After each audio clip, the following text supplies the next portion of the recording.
So, three, two, one. Welcome to the Hunters Hub, the game podcast born of the Monster Hunter community. BAME? I almost said BAME. This is your host, Fortuan, joined by co-host Sasha. How we doing today? Good. How are you? I'm no longer exhausted. I slept till 11 today because no kids. Wow. I, That's a treat. My I, my child woke me up at 6:30. that was me all week. I was by myself with them all week. No help. I was just I needed an adult. I needed to talk to an adult at some point. And I had all sorts of other stuff going on, as Ace knows, and some people in the Discord now.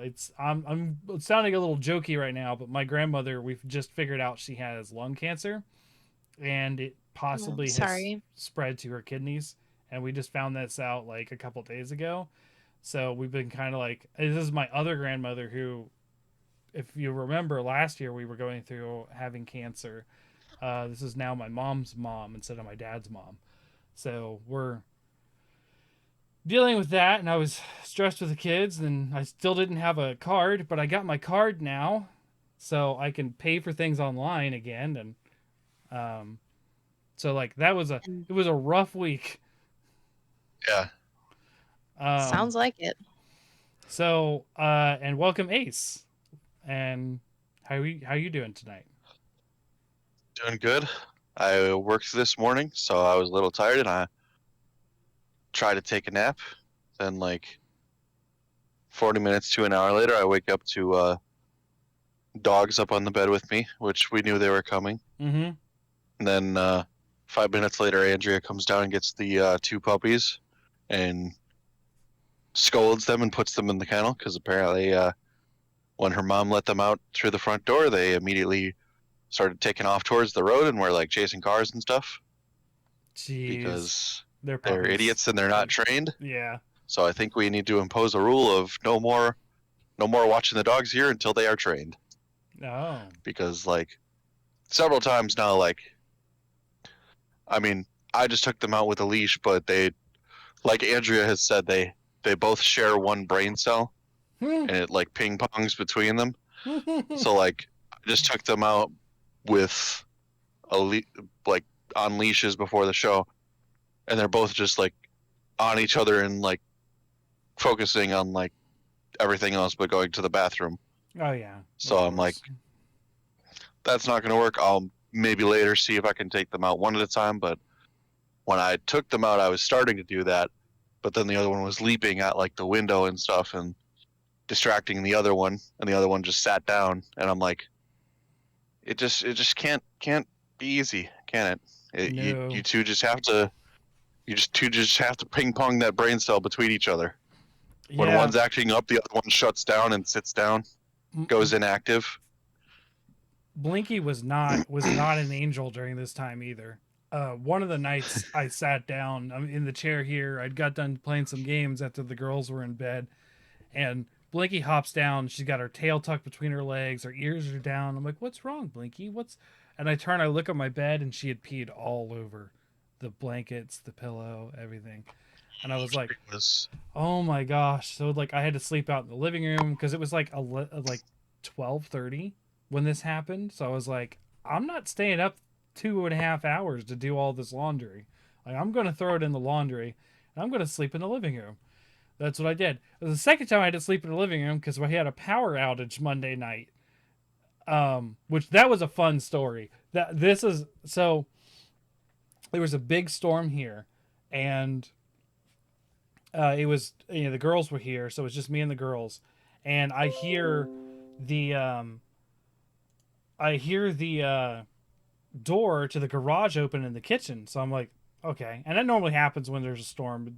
Change in pressure it pushes the door open. uh So I walk in there and I'm like, oh, it's just a storm blowing the door open. Of course, my oldest is really into ghost stories and spooky stuff. So she's like, was it a ghost? I was like, no, it was just the pressure from the storm. And she was like, oh, okay. And then as we're standing there, it happens again, but it happens like it normally goes fast when it opens, but it happens super slow. It just goes like in a horror movie. And then it stops for a second, and her face is just immediately like, oh no. And then it sits there for a second, and it slowly closes again because of the pressure. And I was just like, man, she's not going to like that. And she's like, Daddy, I'm going to go and investigate. I think there's a ghost.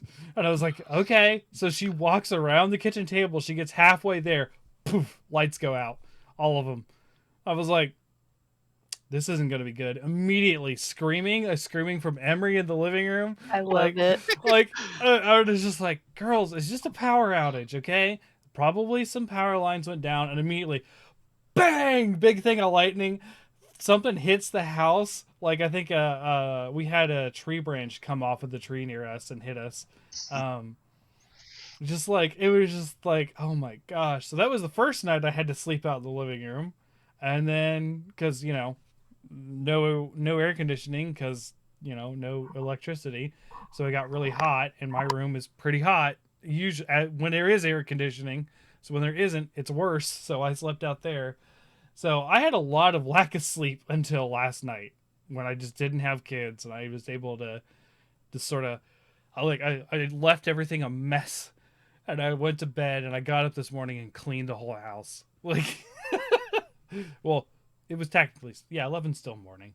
So, Well, start training them young. Salt and iron. Salt circles and iron. oh boy. So it was a crazy week, and then also it was a crazy game news week. Like, so Sasha, we talked about, the Xbox conference coming up, and I was floored. Diablo not only had a showing, it had some good stuff. They have confirmed that there's not going to be loot boxes. There's not going to be pay to win. They have revealed the 5th class, which I was a little meh on, which is the Necromancer, which has been in a lot of Diablo games, which is like, okay. I would have liked to see something that was less done, but okay. I'm good. I like what they did with it anyways. But there was just like a deluge of information, and then it's also, hey, it's coming next year. Ta-da! We have a release window. And I'm like, this is amazing! And then the Monster Hunter shit happened. So, I know, Sasha, Monster Hunter's next week, but people have to know how important this is. Go for it. I'll take the time to take a bathroom break when you guys chat about that. So, I do have to explain this one thing so you understand. There was this series called Monster Hunter Frontier that we never got. It had like 100 monsters that we never got to fight. It was only in Japan. It was the thing you had to fake a social security number to play, and I never played it because like it was just so inaccessible, no translation. Japan, Korea, and I think there was one other country that got it. And we just never, we were never going to get those monsters because they made a promise to the subscribers, because it was like, wow, it was like a $15-ish subscription a month to play the game, that these are going to be exclusive to Frontier because you're paying for this. So our promise to you is that you get exclusive content. Well, one of their biggest monsters was Espinus, and it was revealed for Sunbreak this week. And it was like, and we're not talking like, oh, like it was like a monster, like an obscure monster in one of the releases. It's like flagship of 2.0 Espinus, cover of several box arts Espinus for Frontier. And they also made a pun in the announcement posts, a new Frontier. Yes. Playing off of the series. How old is the original Frontier game? We're talking their second gen game, so we're talking 2006, 2007. Yeah. At the okay, latest. so it's been out long enough. Continued to about like 2 or 3 to years ago. Yeah, and Frontier's dead now. They've shut it down for 2 or 3 years, like Ace said. Well, then give the people what they want. Exactly. And I was super excited for this. And then we also got another reveal of a favorite monster, Gore Magala. And a lot of people are like, yeah, Gore's back, because it's a big fan favorite. But I'm like, this means nothing next to Espinus, people. This means nothing. We've fought Gore 3 times. We've not fought Espinus.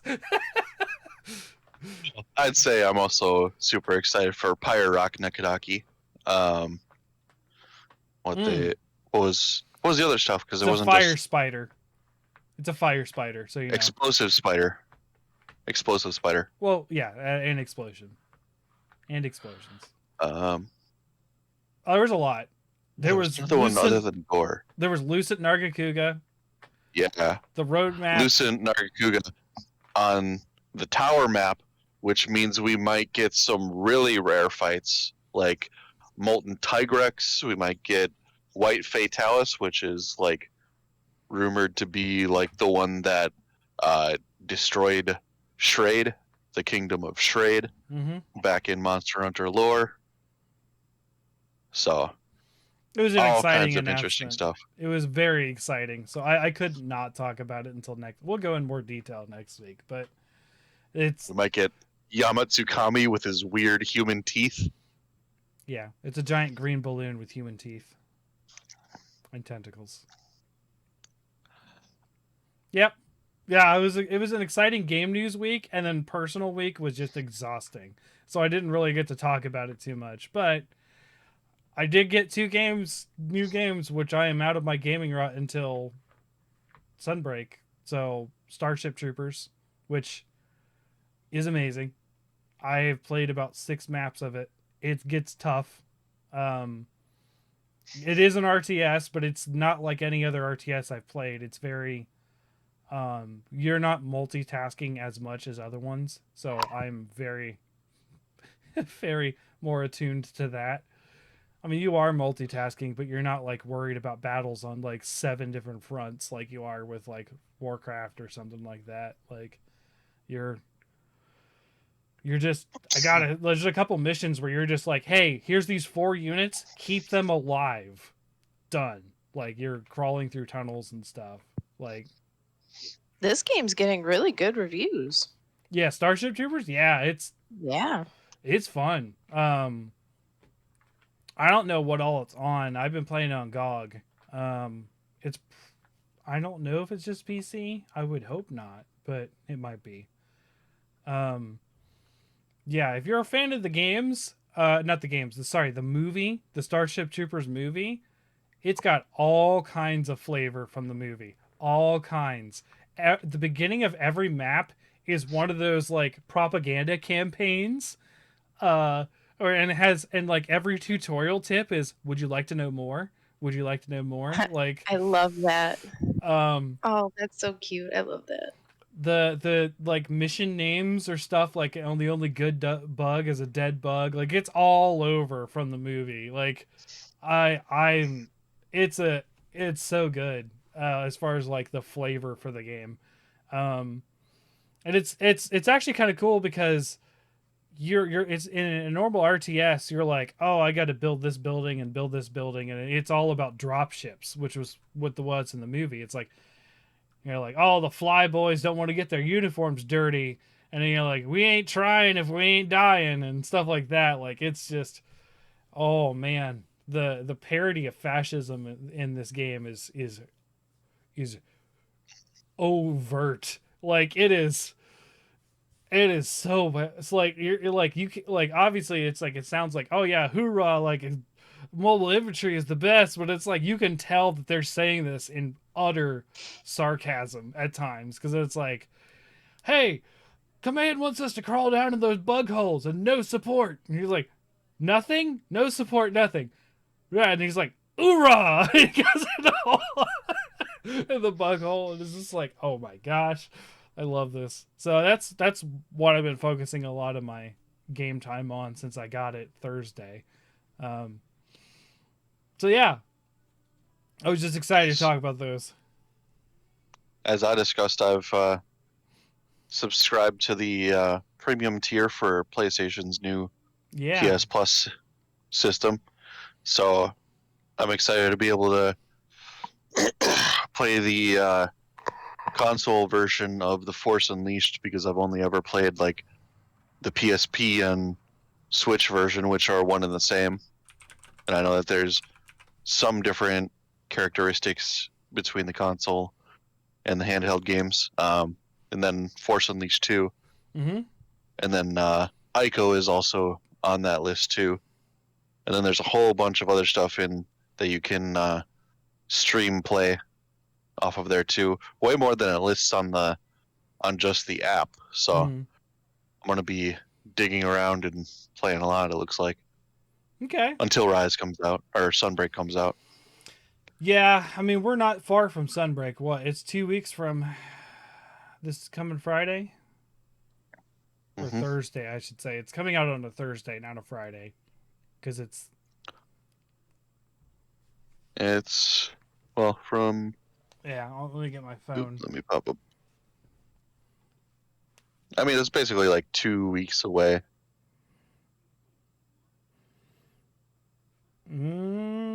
Less than. It's a week from Thursday. Mhm. So we're at less than a week. Man, I have some games to beat before then, including Starship Troopers. No, we're more than a week. I'd say it's closer to 2 weeks, just because we're closer to Less. this past Thursday, I meant to than say this less coming than two. Thursday. I meant to say less than two. It is a week from this Thursday. Yeah. It is. Either way, excitement mounts, Yeah. and I went to GameStop to check if a certain thing had arrived yet, and it has not. Supposedly, it's at their warehouse, and the guy said that it can take a week or two from when it arrives to get shipped out and arrive. So Mhm. we'll see if I get that call next week or the week of launch. Okay. Okay. Because Sasha, go ahead. Sorry. when I got the Kushala statue, I kind of harassed them into making sure I got it, Mm-hmm. and trying to be a little more giving this time with how many times I stop in and request. Annoy them. Yeah, but I had friends that were working there at the time, so they were a little bit more understanding, and they also love Monster Hunter too. So Right. they were like, "Yeah, let me send a thing to the warehouse." I mean, I was wearing this shirt while I was out today, and I was at the gas station, and some guy was like, "Is that a Rathalos?" I was like, "Heck yeah, it is!" And we talked about Monster Hunter, the cashier at Speedway, and I held up the line for a little while, and people were very annoyed. um, Nice. so, Sasha, did you get any time to play anything this week, or are you just too busy again? I had time. I just didn't play Didn't take it. anything. Yeah. No, Fair I enough. watched the whole available season of Stranger Things. Yeah. Yeah, and that was a real treat. And then I attempted to finally watch the last Star Wars movie because I've Oh. never seen it. I was falling asleep. I have like 50 minutes left. There, like I said, in the newest trilogy, there are moments that are good. I don't think the movies are good. Have either of you I been watching Obi-Wan? No, I have not. no, we're gonna watch it. So I told good. my husband wants to watch it, and I'm like, we haven't even watched the last movie, and he's like, yeah, we did. And I'm like, no, who's Ray's family? He's like, I don't know. Like, then you have not seen the last movie. So Gotcha. that's what I mean, he knows now. Mm-hmm. I will say the positive thing I have to say about that movie is that I'm really enjoying watching live action Mass Effect, because that's what it looks like to me, is Mass Effect 2 and 3 and Andromeda. I mean, if they had just created a roadmap for themselves of where they're at and where they want to go, the series would have been better. I think it is okay, given the fact that they didn't have a roadmap, but it definitely could have been executed better if they had been like, this is how we need to get where we're going. Right. I think people definitely gave Ryan Johnson a little bit too much shit for The Last Jedi, because I kind of like The Last Jedi. Like, not as much as like the prequels or the originals, but I think it's definitely the best out of the three, if not tied, out of the new three. So, I am not like so heavily invested in Star Wars that I was offended by the new mhm. movies, like a lot of people are. I, I I, don't I think find them enjoyable. I think they're fine. I don't think they're offensive. I think they're just not good. Period. I think Fair enough. I But think that the new Star Trek movies are better. I will say I think they're more mhm. enjoyable than the new Star Wars movies. I will say though, I think what the Book of Boba Fett and Kenobi have done is flushed out the people who aren't actually Star Wars fans and just want to capture on their nostalgia and their idea of what Star Wars should be. Because those two series, unlike The Mandalorian, have gotten so much unwarranted flack over like really trivial things. I remember from the finale of Book of Boba Fett, there is a character that does a spin drop to the ground and dodges a blaster fire bolt and then shoots back in retaliation. And to that, someone on Twitter was like, Danny Rodriguez, I think it's Danny Rodriguez, who directed the episode, should never touch anything Star Wars again. And I'm like, do you not have fun watching anything Star Wars? Like, I mean, Star Okay, but Wars has isn't always been goofy and weird. why I don't understand why people will get bent out of shape over choreography and things like that. mm, Mm, I mean, I don't know. Isn't Taika People, Waititi going to do a Star Wars thing? hmm I'm Yeah, pretty he's excited doing. about that. He apparently it's a movie, and I I haven't heard anything specific on what it's supposed to be about. So I'm interested in just seeing what it could be. Um, It's going to be funny, I bet. yeah, definitely with Taika Waititi's touch, there's probably going to be a lot of referential humor. oh, Um, I do want to say on our flag means death. The captain, I recognized him right away because he's Steed Bonnet? yeah, I recognized him right away because he's in a couple things that I really enjoy. One of them being Hot Fuzz, and he's one of the several he's one of the several police commissioner like people that tell uh Simon Pegg to go to this town, this country town. He's like higher up. Okay, higher up. He's like the middle higher up. He's not the police chief, but he's like the director or whatever. Because I just watched Hot Fuzz last week, and then also it took me a second to realize it, but he's also the in Yes Man. He's Jim Carrey's manager, and that role is a really good role for him too. And his character in Black Flag kind of reminds me of his Yes Man character. He's just kind of like, I don't know, not a mhm. pushover, but very soft. You know what I mean? Like very like, hey, everything's good, like that kind of thing. So it was that's Yeah, what drew me in right away is seeing him. I was like, oh, this is gonna be funny because I like this guy, and I was not disappointed. Um, yeah. And there's been a lot of weird pushback against Obi-Wan. Like there yeah, have I been saw people that have some. been pushing back because it starts out slow, and I'm like with my typical argument, not everything needs to be explosive action in your face all the time right No, away. I don't Um, think so. But and like there were also people that were pushing back against Hayden Christensen making a return, and I'm like, guys, the prequels are the prequels. We all know George Lucas had some corny writing and some not great writing. It's okay. Prequels happen. They're in the past. We can move on.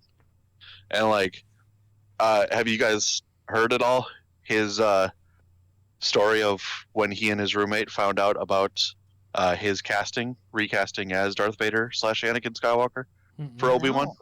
No, I did not. Um, he got the call, and then he came like into the living room space holding the phone with like a big smile on his face, and his roommate was like, "Is that what I think it is?" And he said that he then lit an imaginary lightsaber, and they started having a lightsaber battle like in their living room. And I'm like, that's all I need. Like, that's just what Star Wars is supposed to be.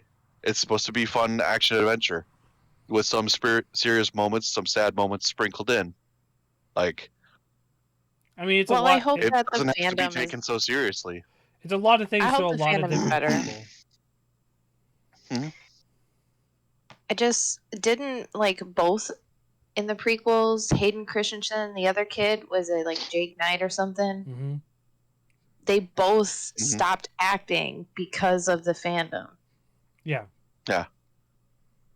It's just horrible to me. No, it is. Yeah, It and is like, very. with the most recent 3 movies, too, Daisy Ridley and Kelly Marie Tran were essentially bullied off of social media because of their characters. And I'm like, you guys, if you're really pissed off, take it up with the writers, the people who wrote their lines. They're just actors performing the lines that they're given. It's a And lot even more then, of I a would say, mess. It's a lot more of a mess than just the writers. You got to know that, right? There's the well, the you money, didn't let me the finish. company, there's a lot of hands in what goes on, not just the writers. Oh, for sure. And even then, I was going to say, write your own then. Write your own script. Go to Disney, get it approved, and watch and see it just absolutely not get tampered with in any way, shape, or form. Watch it stay completely the same from the point that you wrote it to the point that it was acted out in the movie. Let's see that be a thing. Okay, you said an And like, impossibility, which is get it approved. That's not possible. There it is.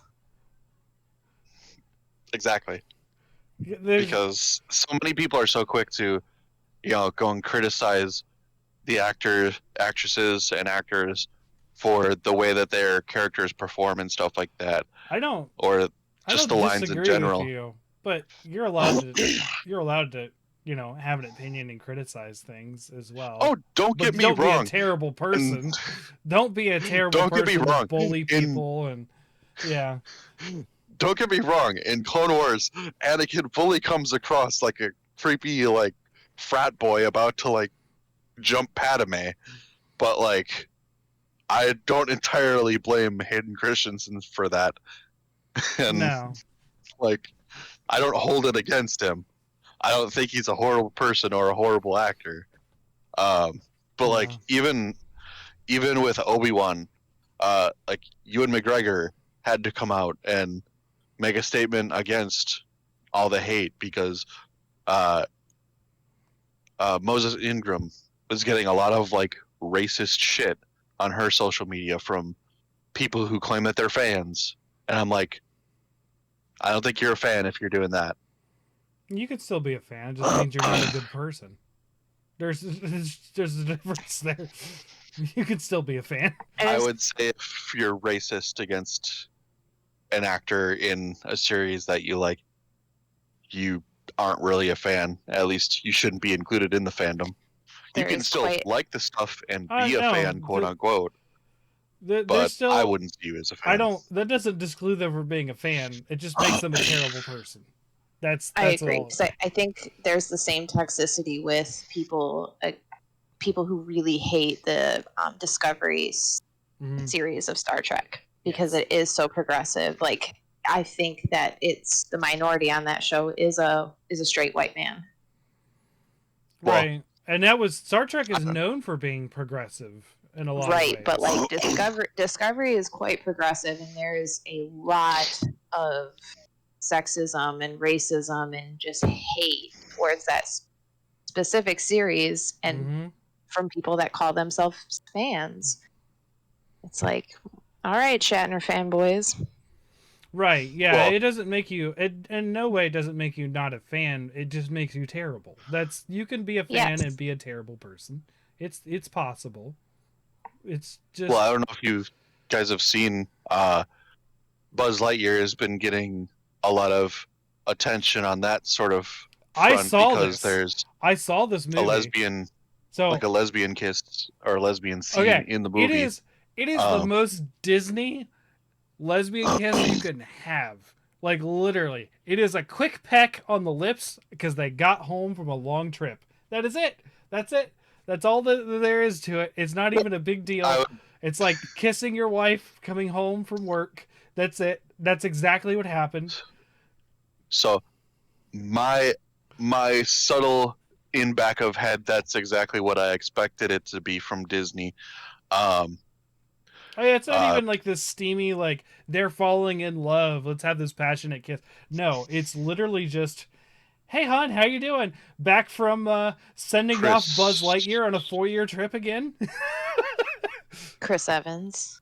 Yeah. Chris Evans. I was like, Mm. God damn it! Why am I remembering all the other Hollywood Chris's but not Chris Evans? Chris. You got to Um, cycle through the Chris's. he yeah he made because Andrea showed me the other day. He made like a really good uh sort of statement about it because obviously uh China one of the major proponents or consumers of Disney movies, and Yeah. they always edit stuff out, and especially in the marketing, most notoriously in Star Wars, they removed Finn from the marketing. um they apparently have I think they've banned the movie because it has that scene in it. um Oh, Chris it's not Evans just made China. I a heard really it good. was 13 different countries did it. Oh yeah, a lot this time around, and really, really fucking disappointing, especially So, given the one of time the we're in. things I did with the Um, girls is we went to go see this movie. We did it Thursday. And mhm, um there was no questions at all from the girls whether right. why there was two women married at all. This and if there was, I'd be like cool. Well, they have a family member who is one of my ex's family members who I don't want to say specifics because they're not out, but they are gay, and Mhm, they have a significant other, and they see them every once in a while. So like it's not a uncommon thing here, and it shouldn't be treated with such, I don't know, like banned in 13 countries. I'm like, wow, that is surprising to me at this point. So like, but like of all the things, it was such an innocuous thing. There was like, really? I had to think about it. Like, was there one? What? I watched this movie. I was in there. I was like, yeah, there was. Yeah. It was like a less than a second scene. Like it was, and it was treated as such. mhm, It was so mundane. Like it wasn't even. They're like that we have must hate the movie for that, and I'm like, all right, mhm. I mean, I say this about Harry Potter and the Basilisk all the time, but I mean, this is me and mythological creatures, but um, like the I don't know, it was such a good movie Mhm. to be slandered for something like that. There's just like it doesn't. It's not. It's. I don't even care if they had a full makeout session. It'd be weird a Disney movie, but like it shouldn't be a problem. You know what I mean? Like it's. It Mhm. was disappointing because it's a very good movie, and it doesn't need to have attention for the wrong reasons. You know what I mean? Right, and like Chris Evans, like I was saying, he gave like a really nice little brief speech on it, being like throughout history there's been progression, and in as the progression is taking place, there's always people who are afraid hurt or who don't want to understand, and I think we just need to pay them no mind and continue on forward, or Yeah. thereabout. I'd have to find the So actual clip, but I was like, yeah, that's pretty good. I will say the movie is like I said, is very good, but I will say this is not the Buzz Lightyear you see in Toy Story. This is this is a different Buzz Lightyear. He is. Well, yeah, because Toy Story Buzz is a toy. Right. Yeah. I'm just saying he has none of that personality. None of that like complete confidence. You know what I mean? Like Mhm. entirely different character. It's very fascinating. Um it's a good movie though. So we actually do have a topic tonight which doesn't involve movies and stuff we played this week. 35 I had to pretty good 35 minutes on that kind of stuff. So Ace brought this topic up, and I think it's a good one. We've done something like this before, so I'm going to have a little bit of disclaimer when we come to my picks, because I'm not picking the ones I always pick. I've specifically picked different games for this topic. Um, so what we're going to talk about are games we would like to see remakes of. I think we have done 2 episodes of this previously, but we're doing a little thing different. We're also going to talk about games we don't want to see remade. And when I say remade, I'm probably thinking like Final Fantasy VII remake or, remastering or something like that, not just a re-release. Serious Sam. What about Serious Sam? Well, because I brought it up because that's on the PlayStation Oh yeah. subscription list, and you were like, "I'm not a fan." No, I'm And not. I was like, "That's funny." No, it's I just different. remember you brought it up at some point, and I was Yeah. like, "Oh hey." Yeah, no, Serious Sam is weird. It's a boomer shooter that I don't enjoy, but it's a different kind. It's like a horde shooter more. It's weird. It's different. It's a very different vibe. Anyways, Yeah. so yeah, games we want to see remade or redone or something like that, and then games we don't want to see. Now for mine, I don't know if you guys did this, but I did this specifically. My remake and my don't remake are directly related. So like, I want to see this remade, but I don't want to see this remade because for whatever reason, and they are directly related to each other as to it's same company or same kind of game or something like that. It's just a challenge I gave myself for this, sort of like a thought experiment. So, and then also I'm not picking games I've already said I would remake. So there we go. So how do we want to start this? Ace, since it was yours, you want to lead us off? Sure. So our first remake. So specifically because it sort of momentarily misled me when I popped onto the Switch store. There's a Monster Hunter game sale going on right now, and It's on the Switch store, probably just 2 titles. the banner it has the cover art for Monster Hunter 3 Ultimate. So for like half a second while I clicked on it, I was like, there's no way they'd have 3 Ultimate in the Switch store, would they? And sure enough, no, they didn't. No, it's on It the was Wii U. just It's on the Wii U shop though that's closing. yeah. It's Generations Ultimate, Stories 2, Rise, all that sort of stuff. I forgot about Stories too. Oh, thank you. All right, yeah. But yeah, I would definitely just slide it all into one entry and be like, just remake all the old Monster Hunter games, new graphics, updated controls, all of updated them? movesets. Yeah, why not? Why not? You know what I would prefer is what they did with Generations Ultimate. Here's a game that is a specifically blast from the past. Here's a bunch of monsters you haven't seen in a long time. That kind of thing. Because I don't want to replay through all of them. That's a lot of hours. They're all like, 200-300 hours each time. I'd be fine doing it again. Yeah, I know you would be because you still do it. You still play them. Yeah, because I'm an addict. It's fine. So okay, do you want them just? This is my entry, Fortuan. It's not yours. It's mine. But we are opening it up to discussion. That's a podcast, right? Like we discuss these things, right? Like, so what well, you wouldn't want these like redone? You would just want to re-release or what? Well, like I said, update the graphics and move sets of both the weapons and the monsters and things like that too. Okay. Probably keep it at the same like difficulty scale though too, because I like the torturous hitboxes of Tigrex from back in the day. I'm not sure that hitboxes are a good way to denounce difficulty, but sure.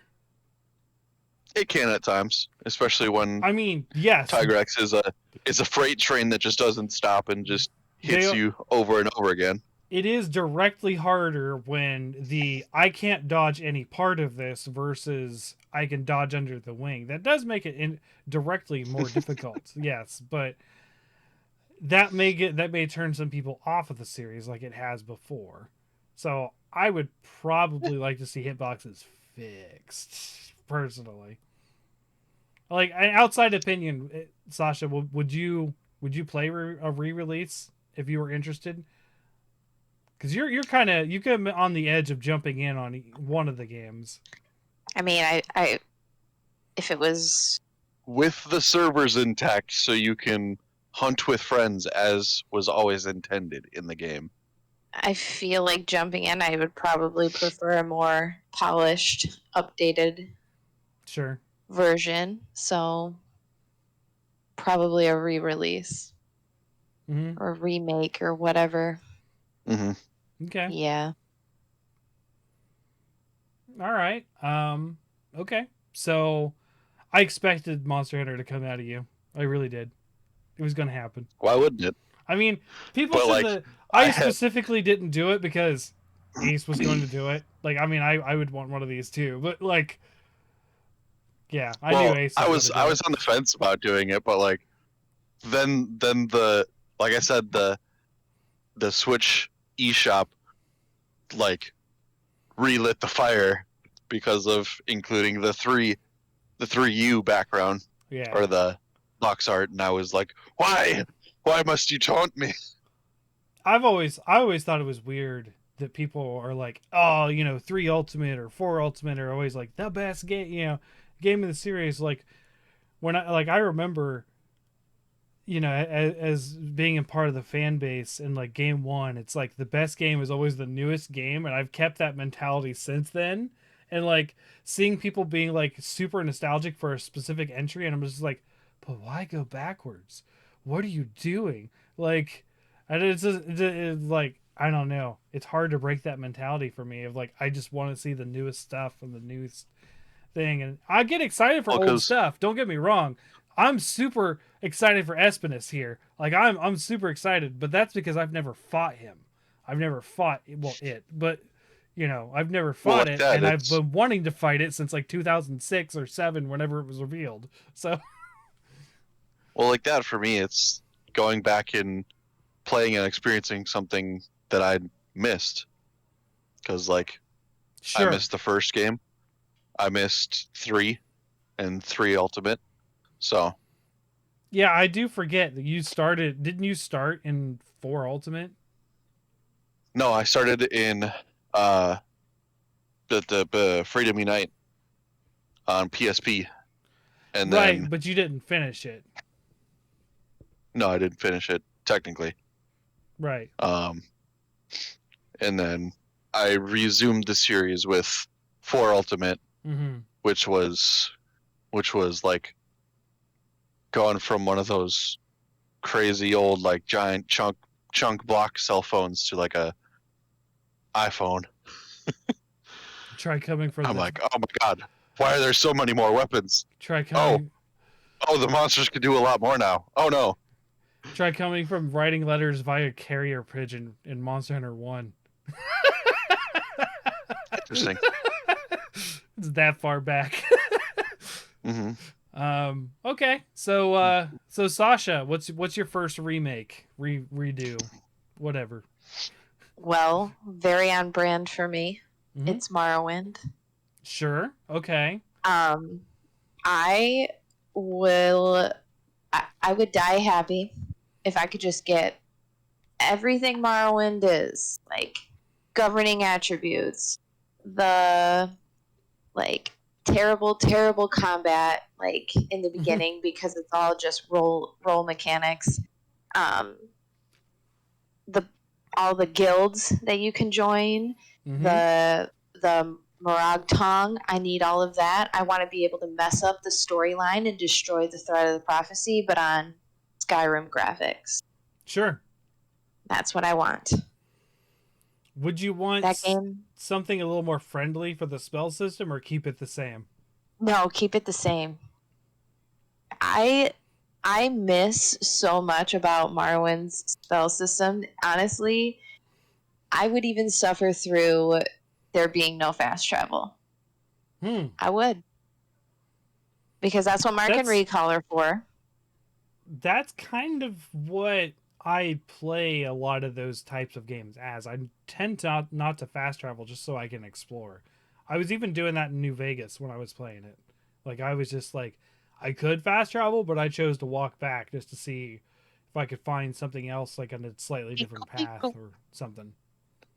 I can't remember because it's been a long time since I've done survival mode in New Vegas, but I don't think you can fast travel in survival mode. Hmm. Speaking of which, New Vegas is on the subscription, so I will probably be dipping into that at some point. I'm Cool. so excited for you. I especially since I disappointed her and put it down. Yep. Yeah. You didn't even make it to Vegas. I know. I well, I yeah, Put I it didn't. back in. Just play it again. Just I didn't try delete again. it. I'm pretty sure I Get to didn't. Vegas. Hmm. I know this is gonna You pop up on the stream, but I'm gonna look anyways. Pretty sure I didn't delete it. No, I didn't. Pico It's Pico. there. I got it. haven't even met your guy, Chuck, Okay. the actor who plays Chuck. Oh yes, yeah. Zachary Okay. Levi. Yeah. You haven't even met him yet because you did No, make it to Vegas. I did not. We'll get there. I I've also got the Mass Effects on the docket. But this is all not going to happen before Sunbreak. Like I can't do this all. Like I need to. You could get to Vegas before sunbreak. That's But I got Come on, Ford. It's like exams. You gotta cram. there's no I've cramming. got It's so easy to get into Vegas. That's like in the I first was 10 hours I of was the on game. the way. I was on the road to Vegas when I quit. Like I literally ran into a thing of bandits and like the next waypoint was Vegas. Like I was very close to it. Um I feel like I could get to Vegas faster than I could get through Oblivion's whole tutorial. Like from the Probably point, yeah, I think so. cuz I did a lot of dilly-dallying going south instead of north. Cuz I like Oh. yeah, cuz I did the prison stuff like where the prisoners were Mhm. escaped. So Mhm. that was fun. I liked doing that, but like I got distracted because those aren't my kind of game usually. I just didn't. I'm sorry. Hmm. I have to save Clondathu again.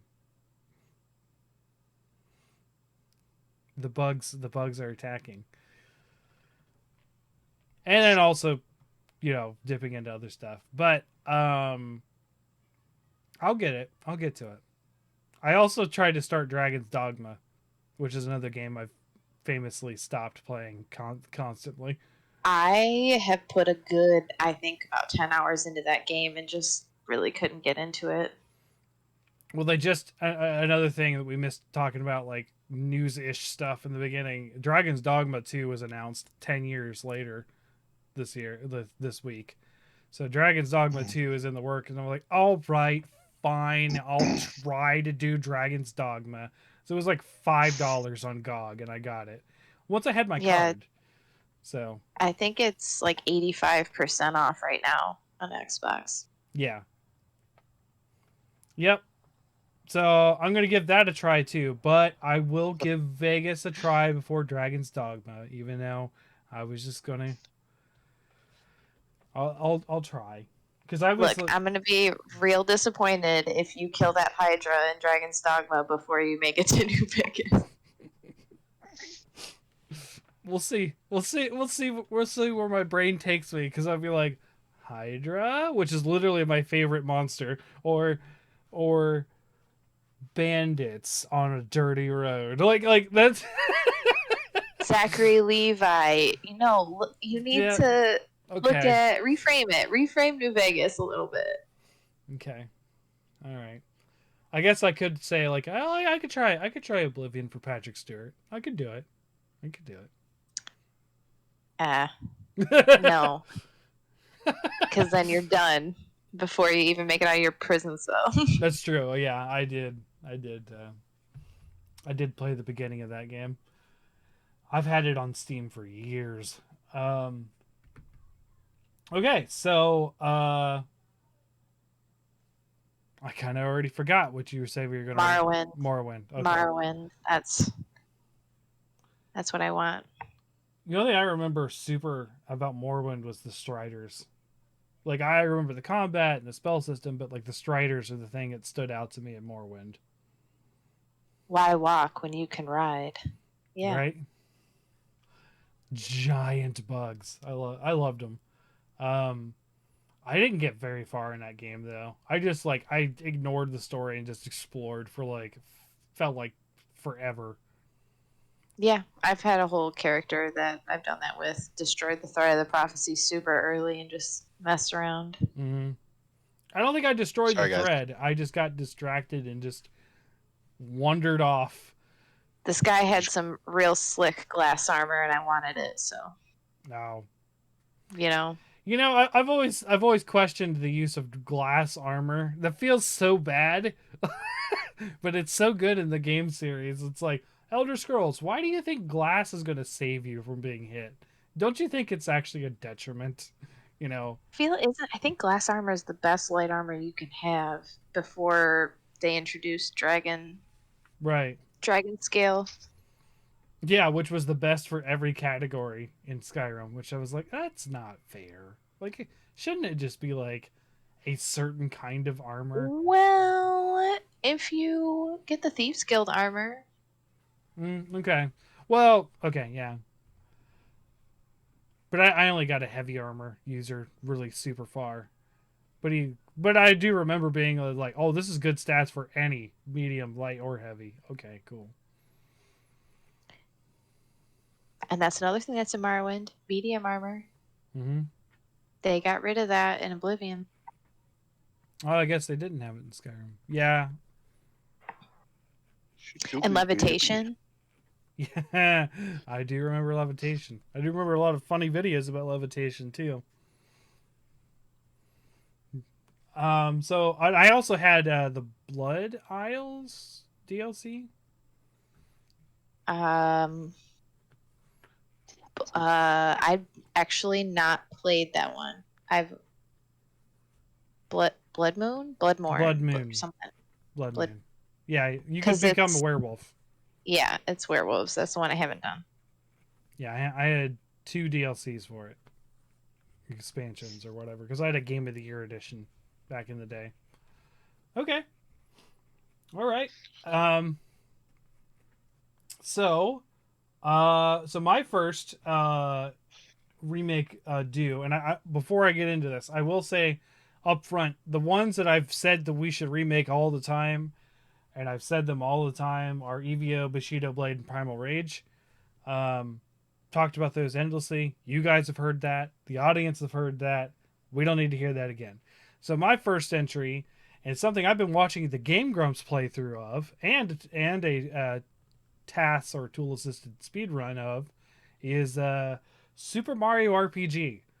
I want to see this remade, and I don't care if they do something as simple as um, just putting a new copyright mark on this game and nothing else. Like I love this RPG, and it is fun because I feel like I still do this. I've done doing this. Everyone does this in Pokemon, right?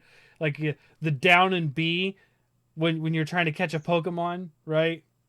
Yeah, Right? duh. Do you Yeah, want to catch it or not? right. And instead of it being a placebo, this stuff actually helps in Super Mario RPG. There is when you hit something and you hit the right time at the A button or the Y button or whatever button you're using, it will help you.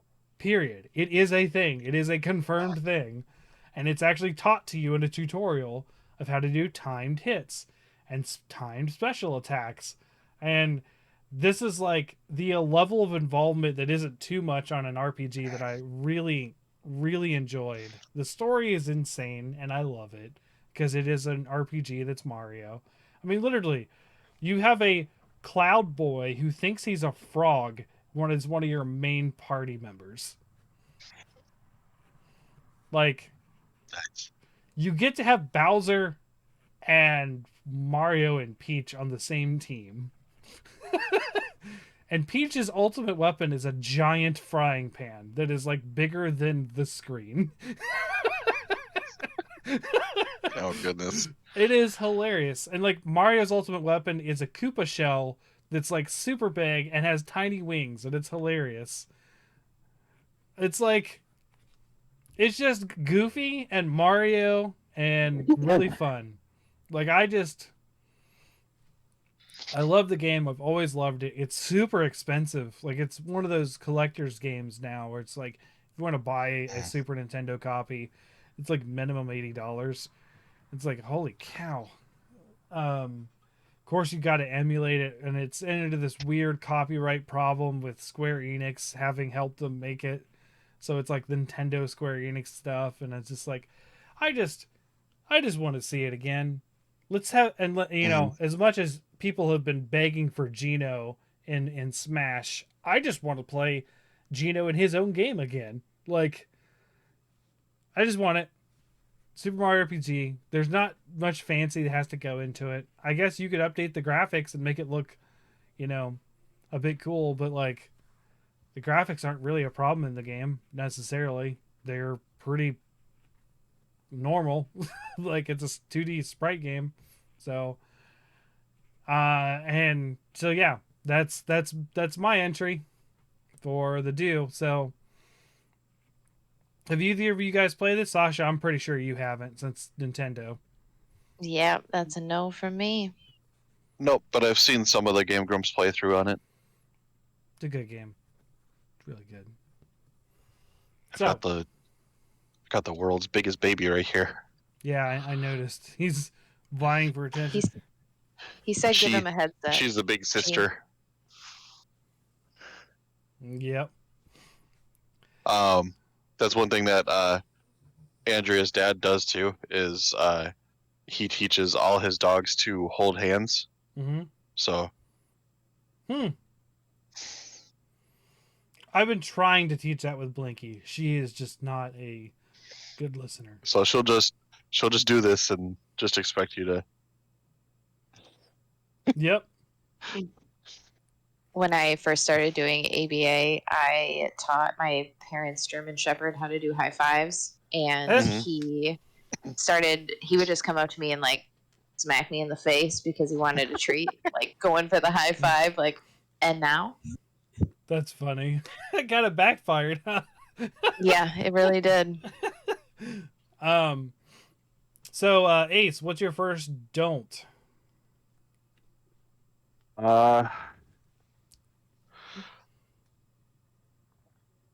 I would just go for low hanging fruit and say something like Road to Hell Retribution. Okay, fine. Something akin to like let that thing trash. let that thing die where it laid, right? Hmm Okay. Otherwise, potentially something like Battlefront 2, you know, something Oh, where I had a personal bad experience with it. Just let the Battlefront series die, unless if it's going to be remade by EA under careful supervision or by someone else entirely. Yeah, that's more likely to have a sequel than a remake at this point. But yeah, I see what you're saying. Hmm. Okay, all right, that's a fair one. Okay, anything to add to that to the Battlefront 2? I mean, loot boxes that aren't just cosmetic and actually hold things that could help you in the game are always a negative in a game for me. Oh, oh, I didn't say this with the Diablo removing a bunch of stuff. It's also confirmed they're removing loot boxes from games. Period. So Overwatch 2 is no longer getting loot boxes, and it was built on that. Interesting. Interesting. Very interesting. So yeah, Yeah, because people calculated how long it would take you to unlock certain things in yeah, Battlefront 2, and it it was was like excessive. hundreds of thousands of hours or something like that. It was insane. Like it was, Hmm. yeah, It was like 1,000 hours just to get like Darth Vader or something like that, and it's like, okay, well, some of us might have that time. time, not all of us do. Ma'am, Right. you gotta give me some space here. Right. Okay. So Battlefront 2. Sasha, your first don't. I'm gonna say Skyrim. I need them to stop with the remastered, and I really would hate to see them put efforts into remaking it. When I we're still waiting for 6, like literally the next one, right, right? Okay. and Starfield better not have any of the normal Bethesda bugs if we just keep doing more and more versions of Skyrim Lay down. instead of just, concentrating efforts in new things. So I need them to leave Skyrim alone. I want Okay. them, yeah, I need it to stop. And to be more positive about it, I think Skyrim is a near perfect game. So don't touch it, don't break it, don't change anything about it, but like also please stop trying to sell it to me because I already have it. Mm-hmm. 76 is included in the subscription, and I'm like, do I let my morbid curiosity get the better of me and see how the state of the game is currently? Apparently, did a big turnaround for a lot of people. A couple of my friends have Hmm. been saying how good it is since they fixed it. It's pulled a No Man's Sky, as people call it. Does it now include 16 times the detail? It was supposed to begin with, and I think now it does. Maybe. I don't know. I didn't play it, and I still won't play it because mostly it's Fallout, and it never was an interest to me. I'm only interested in New Vegas because everyone says that New Vegas was so much better. So I guess Fallout 5 was teased or something too, and I just didn't. So what they said is after Starfield, they're going to put their efforts into Elder Scrolls 6, and then after Elder Scrolls 6, it will be Fallout 5. So it was announced, but it was a soft announcement. Yeah. Gotcha. Gotcha. Okay.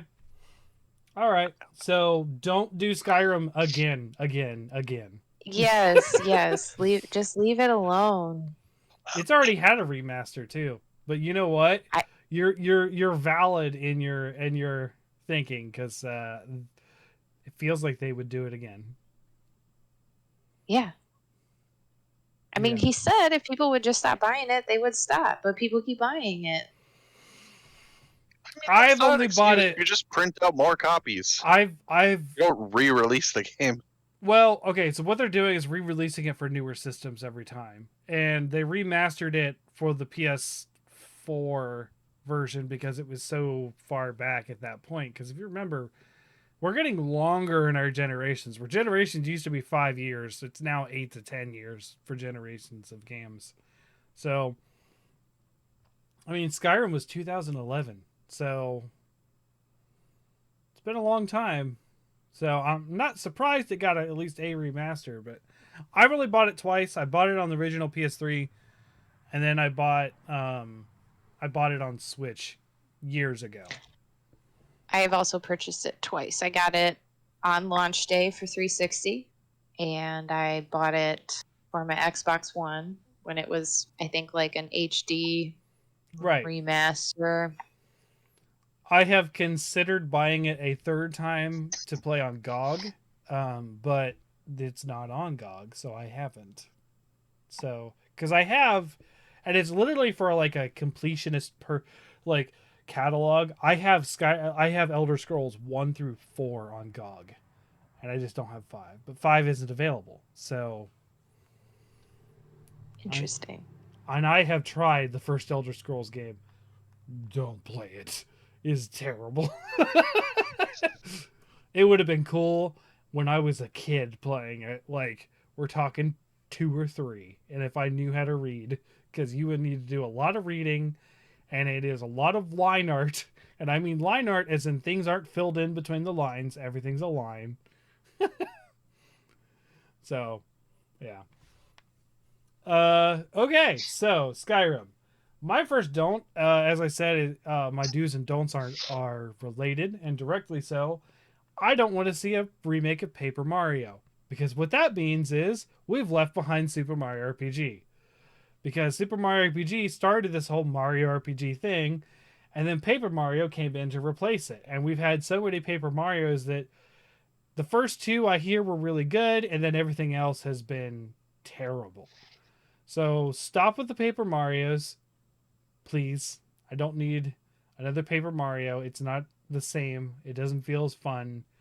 Like there's funny, I suppose, but they don't have the same things. I suppose like, they still have timed hits, which is something I enjoyed. Um, it just I don't know. It doesn't feel the same. It's very much focused on the art style over like comedy based on the art style. Like with Sticker Star, it was a lot about stickers, a lot about like Paper Mario was a lot of origami stuff.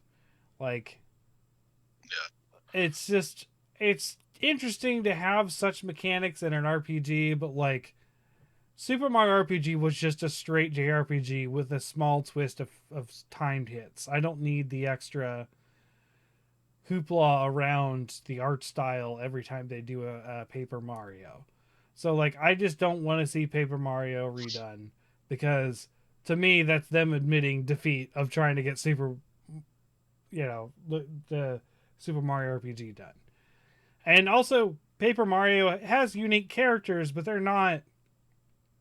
don't feel the same. It's like you have what was her name? Trixie. She was the little girl Goomba that like well, I don't know if her name was Trixie, but that's actually a Donkey Kong character. Never mind. That's Trixie Kong.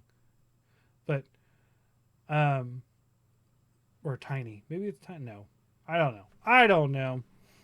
But there's I just don't want to see a Paper Mario. I'm not interested in Paper Mario. I know a lot of people like it. I'm just not. I want to see Super Mario RPG again.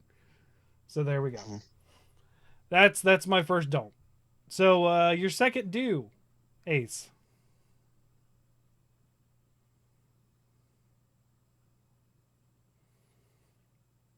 Okay, listeners cannot see what you were doing. Yes. Can you guess? I don't know why my brain can only think of Frogger. Yeah. Katamari. I want to see Okay. a new / remade game of Katamari. I get it now. We just had one, Katamari Reroll. Yeah, but that's Damacy. I want to see like We love Katamari. Like a new one. like a grand one with like so many more constellations and or planets and or challenges and endless modes. I just want to be able to roll up all the things to lovely yet twisted Japanese music. I don't know why you think it's twisted, but Well, because like some of the lyrics are are darker than you'd think, given the cheery nature of the songs. Also, people are screaming while you're rolling them up, and like the There's actual true. there's background noise that, is but I know all the horrifying. And police lyrics. that just shoot guns and whatnot.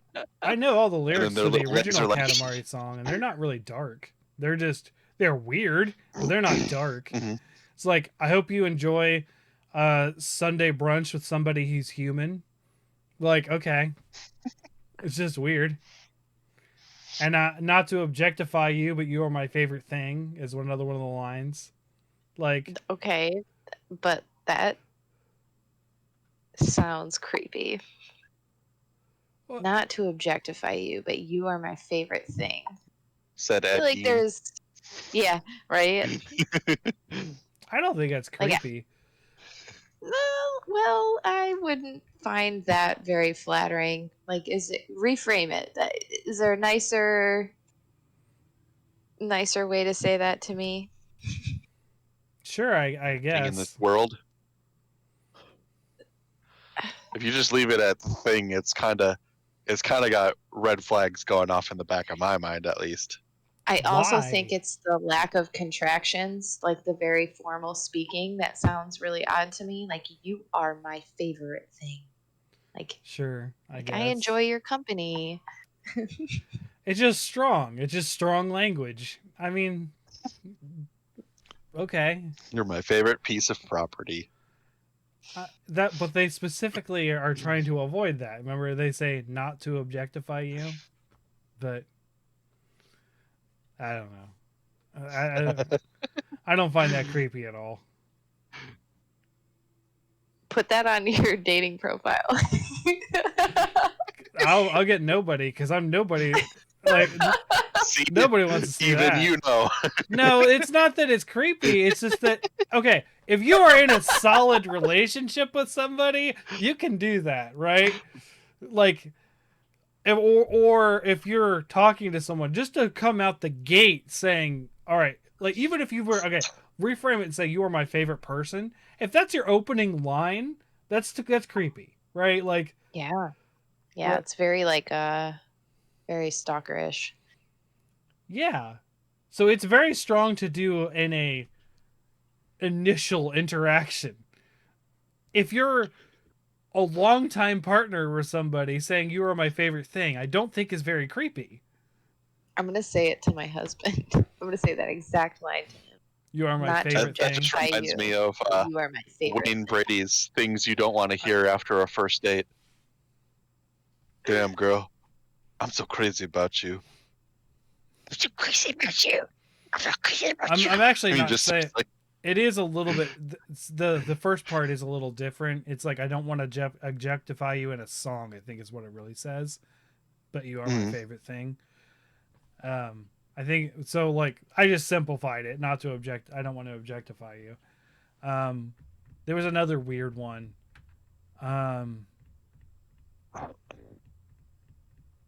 Gosh, it's something about like.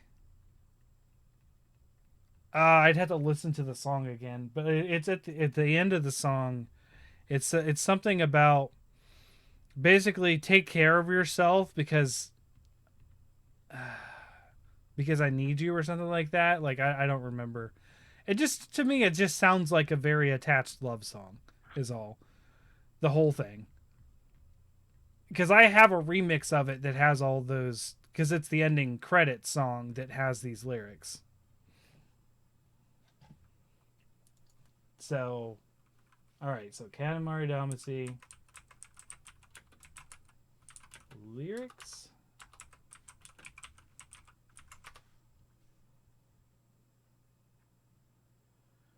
Boo. Let's see what it says. Oh, okay. It's all in Japanese. There's English. You just scroll a little further. There's English.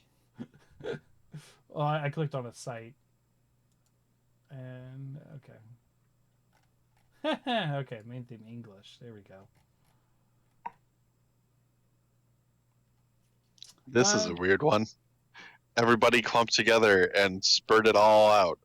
Oh On a boy. day like this, we'll dance, we'll sing. I'm the leader of the collective through, though it's my way. It's my way. Na na na na na na na na This na isn't na na na okay. This is na. not. This is not the song that I'm thinking of. Okay, are you ready for this one? As we cuddle together, I gaze at you, and with just the tip of my finger, while we roll around, I need you to tell me, harden yourself. Oh, oh my. Okay, so the song I'm thinking of is from Love Everlasting.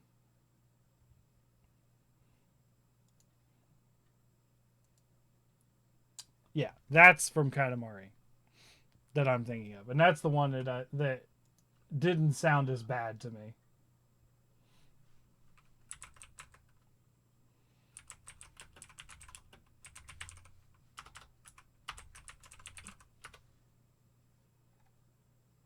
I feel like part of the problem is just because they're English translations.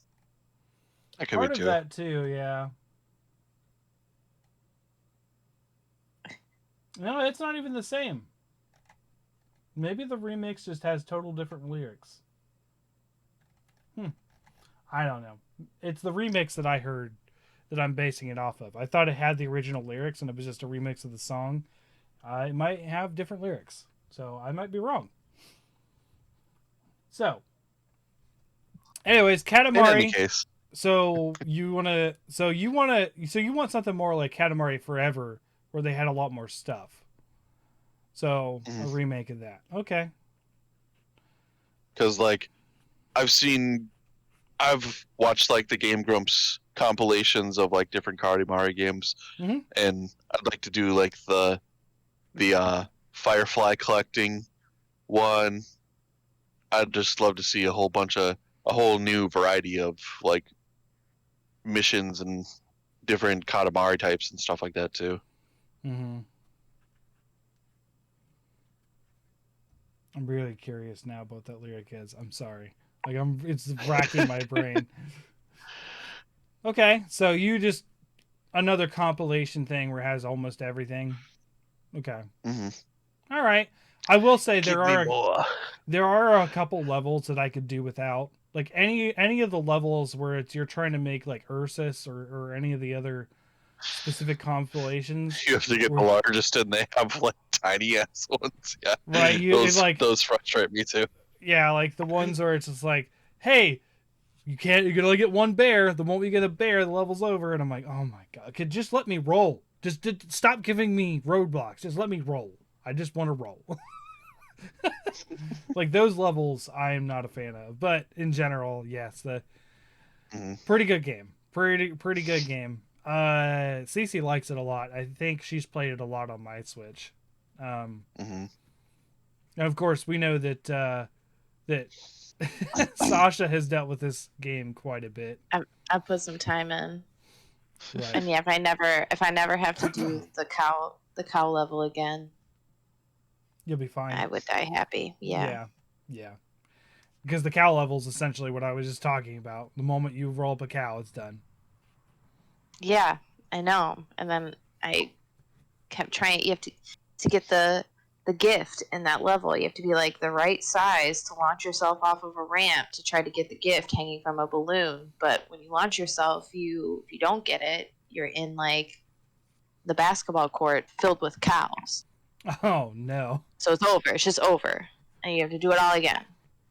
Jeez. Yeah, another one I don't like is the one where you have to keep a campfire burning. So you have to roll up kindling. And there's like if you touch Oh yeah, that water, it one's goes weird. out. Like that one, I Yeah, hate. that one's weird. Ugh.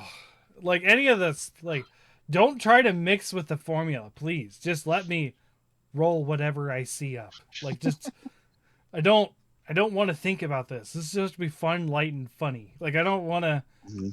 I don't want a challenge on this game. My challenging games are my boomer shooters. Okay, like that's my challenge.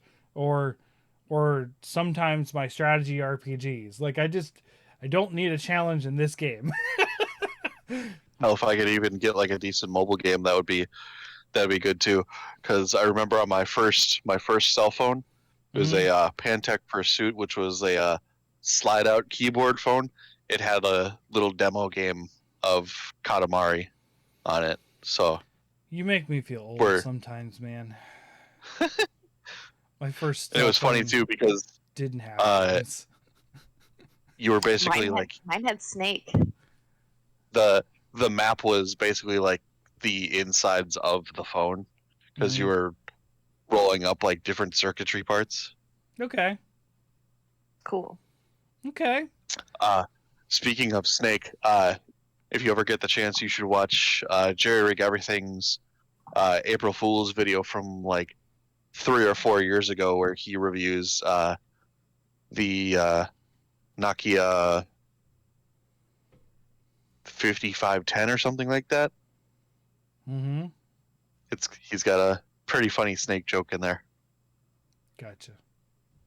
Hmm Okay. Yeah, my first cell phone, it looked like a house phone. Like it looked like a cordless house phone. And hmm it was it wasn't one of the big chonky ones, obviously, but it had like a normal like screen. It had no games, and I had that for ages up until I had a slide keyboard one, but I was like I may have graduated college by the time I had that. And hmm then I was very late to getting a smartphone compared to some people. And I didn't get anything until like the first Android. Well, no, it wasn't the first Android. It was like and I don't even know what the first smartphone I had was. It was Android something. Um, and then and that wasn't until 2012, I think, is when I got my first smartphone. So they had been That's out a around when while. I think I got mine. I had my first smartphone was a Samsung Galaxy S2 Skyrocket, and that was That makes a sense. struggle bus. That was a struggle bus phone. Yeah, I think I had an S2. I think you're right. And then I upgraded to a like an S. Yeah, I had the S7, and then I had the S7 for the 8 or 9 years that I've talked about until I had the 20. Hmm I held out longer than you guys because I had a really nice like iPod Touch, so Mm. I didn't want to upgrade to get the smartphone. And then when I finally got a smartphone, it was a Galaxy S10. Mm-hmm. Yeah. So then I went from the Galaxy S2 Skyrocket to an HTC One M8, and then the charging port on that one failed. I Yeah. got a replacement one, and then the screen went out on that one. Like the display, I just woke up one morning and it was completely out. Like, and they had a light that was built into Oh, the yeah. speaker grill, and it was still flashing. Like the phone still worked, and I was getting notifications, but the screen didn't work. Mm. So then I got the HTC One M9. Then I upgraded to the Galaxy S7. Then when I got my own line, I got the Note 10, which I'm shooting on right now. Then I have Mm-hmm. the Razor, as we all know, because I've got show me it. My awesome little Oh, Valstrax background. yep. I Yeah, Who switched to knows what I'll get next? iPhone because everybody has iPhone, at least at work, and I was mm, not getting group text. hmm. Hmm Okay. So, hmm I am but I do staunch. love my iPhone. I am staunchly on Android, despite all of my family being on iPhones. But I'm Oh, so just you Yeah, hurt your family. That's what you mean to say. I will be that's right a back. that's quite okay, and I'm 100% okay with it because I am not a traitor. My dad used to down talk and hate on Apple so much as a kid. Like he would be like, "They don't do this, they don't do this," and like, and he's talking about computers, right? But the moment smartphones come out, he gets an iPhone, and I'm like, "You traitor! You raised me to be different. You raised me for PC." Like, Yeah, my dad used to make fun of Macs as well, but my dad was very blue collar, so mm, when my dad would, call Macs rich people computers and rich people problems that come with Macs. anytime anybody would complain about something about their Mac, he would call it a rich person problem. And Oh, okay. I got you. yeah, Yeah, it wasn't necessary because my dad is in the computer industry, so he's like, Macs just can't do what I need them to do. And I was like, that makes sense. So I will stick with PC. And he doesn't necessarily like Windows either, but like it's basically the only option for PC, unless you want to go Linux, and then that's all sorts of problems and that kind of I thing. would I would honestly probably still have a an Android if it weren't for the nightmare that is group chat. Yeah. I understand that. I do get group texts from mom on her iPhone now, but I don't have the little seen and delivered messages that you guys get. I have them Android to Android, so my friend and I, who both have Androids, I get to see those. But like, Chauncey's like, I can't see if you've seen my text, and I'm like, that's fine with me. I've heard that the worst part about being an Android user in an iPhone group chat is when all of the iPhone users are reacting to the messages instead of responding, because you just get like a text that says so and so laughed at this comment, and then it puts that whole comment in quotations. Mm-hmm. Because we were messing with people at work who had Androids by deliberately just like laugh reacting and emphasize reacting and question reacting every single comment in the group. Because we were, we weren't trying to peer pressure this person into getting an iPhone. No, not at all. No. Jeez. Um. Okay. So, I guess he had to take a bathroom break. So, what is your second do, Sasha? My second do is I don't think I've talked about this game, but as I was kind of thinking about games that I really liked when I was younger, this one came up. It's called Cool Borders, and it was a Oh, snowboarding yeah, racing game that came out for PlayStation.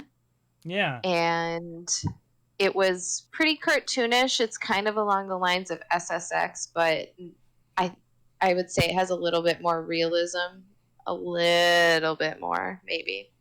Um, but I remember that there were like sponsorships and things. Like there were other aspects of the career mode. Um, Oh, okay. So you but actually I had would to care about how you performed and stuff.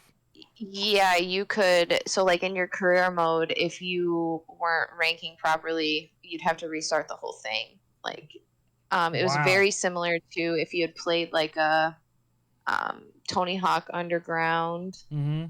or Tony Hawk Pro Skater.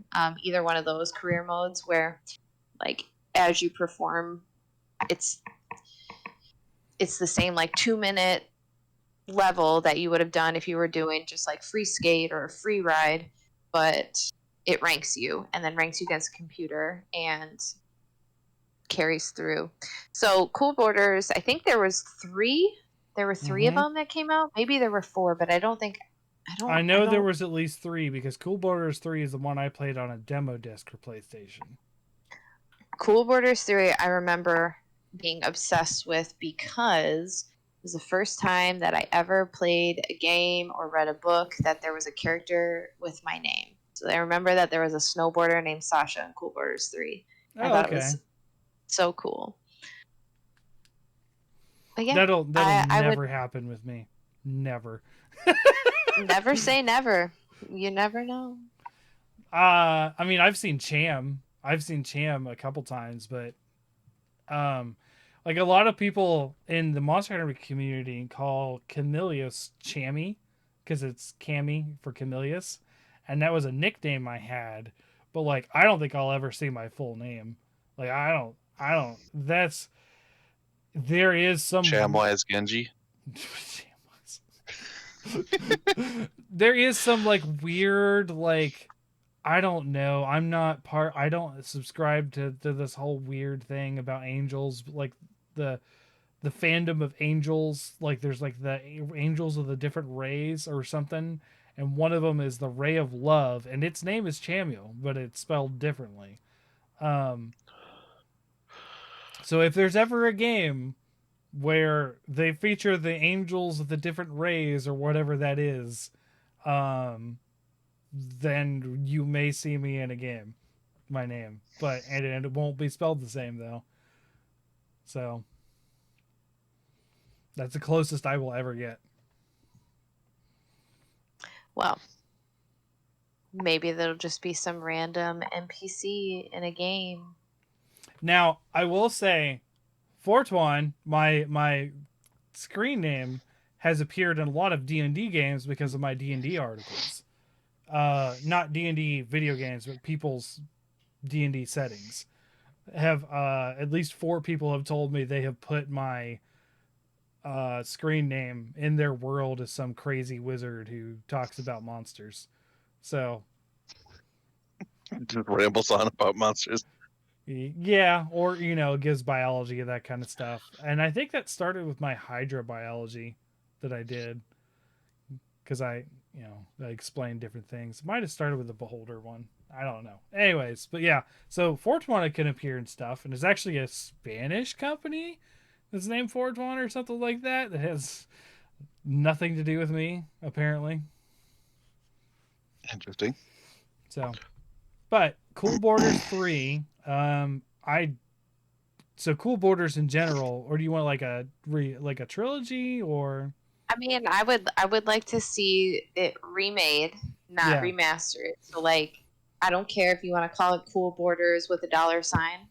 Mhm. If you want to call it Cool Borders 4 or 5 or whatever the next one would have been, but like on our current gen graphics, I Sure. would like to see them kind of drop some of the cartoonish stuff and move a little bit more towards realistic.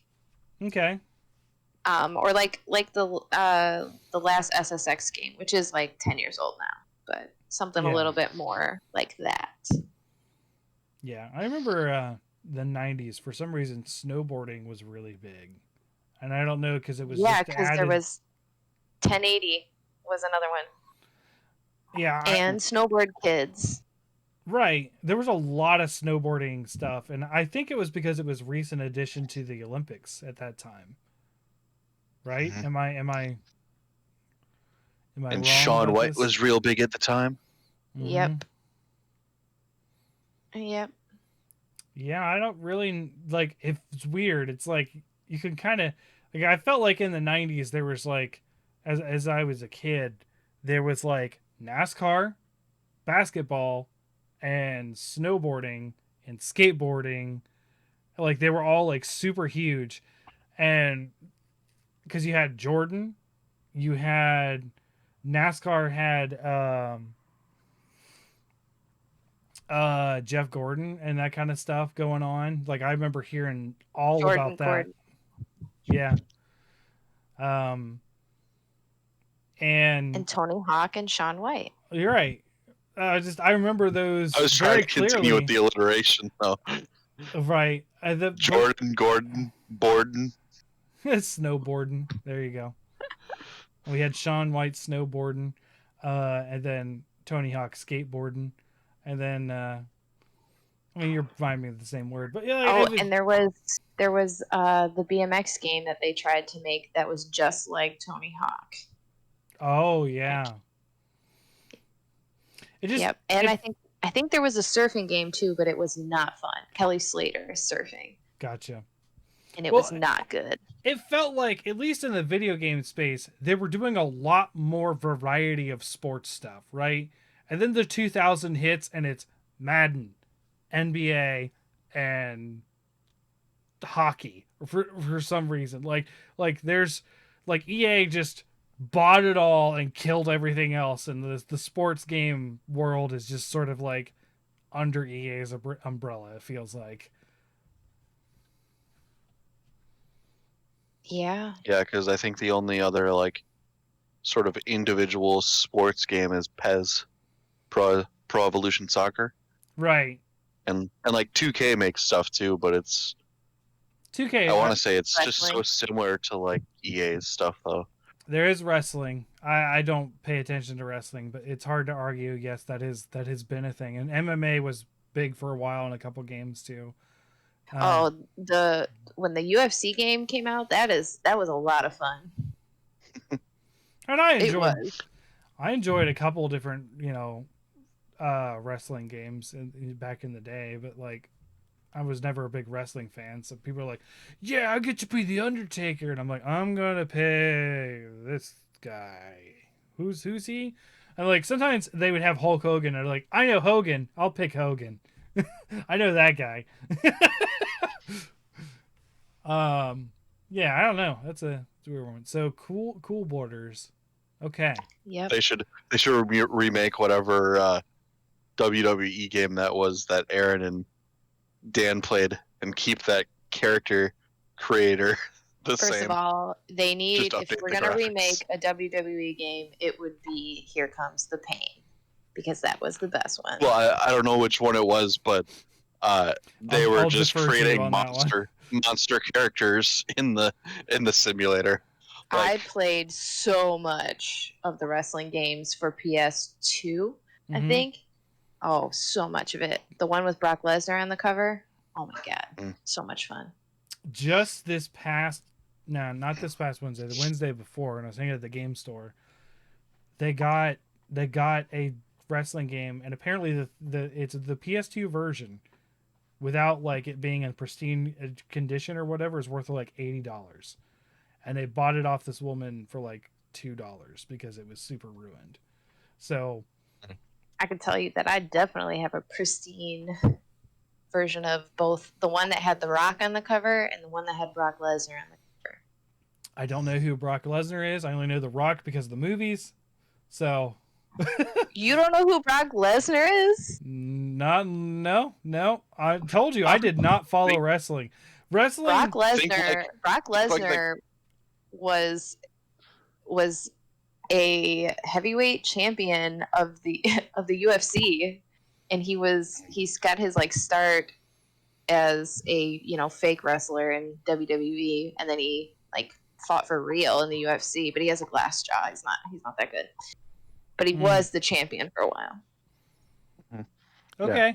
he looks similar to Ivan Drago in Rocky 4, just more bulkier than tall. Okay. Yeah, I don't. I could probably not even get above 5 wrestlers that I would know the name of, and it'd be like Andre the You Giant, Hulk Hogan, and you've probably seen him. He's the The guy who Rock. has like the knife slash sword tattoo right on his middle. He's married to Sable. To me, I Sable's a gotta look it up. Pokemon. Sableye. No, Sable. Oh. Sable was like one of the first WWE or WWF divas. Speaking of See, WWE, I don't know this Sasha, stuff. I don't know wrestling. He is married to Sable. I was right. Okay. So speaking of WWE, Sasha, what do you think about the news that is going on around Mr. McMahon? I don't follow WWE anymore. So what's the news? Let me just make Okay, sure I got I it will right. But use I'm this pretty sure opportunity for me to take a bathroom break. if I remember correctly before I look it up, he has stepped down amid a probe around a possible $3 million bribe. Let me see. Well, without all of the details of it, I can already tell you what my first impressions is, which is rich people doing rich people shit.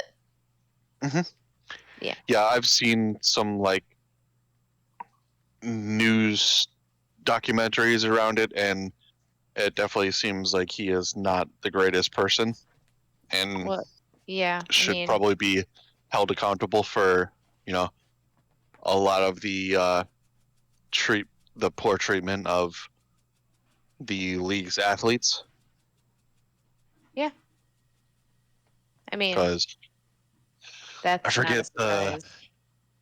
the wrestler that it was, but there was like the wrestler that like killed his Murdered wife his and family. Chris Benoit. yeah, and he had brain trauma from his time in WWE, which could have been helped if he'd been better taken care of by the organization. Yep. And then like there's the WWF days where wasn't the guy named like the Eagle, Eddie the Eagle, not Eddie the Eagle, but the guy who fell from his Eddie rigging, Guerrero. Eddie Guerrero, who Yep. fell from basically ceiling height down onto the mat and died as a result. I think there's been more than one wrestler that's died during a match. Hmm.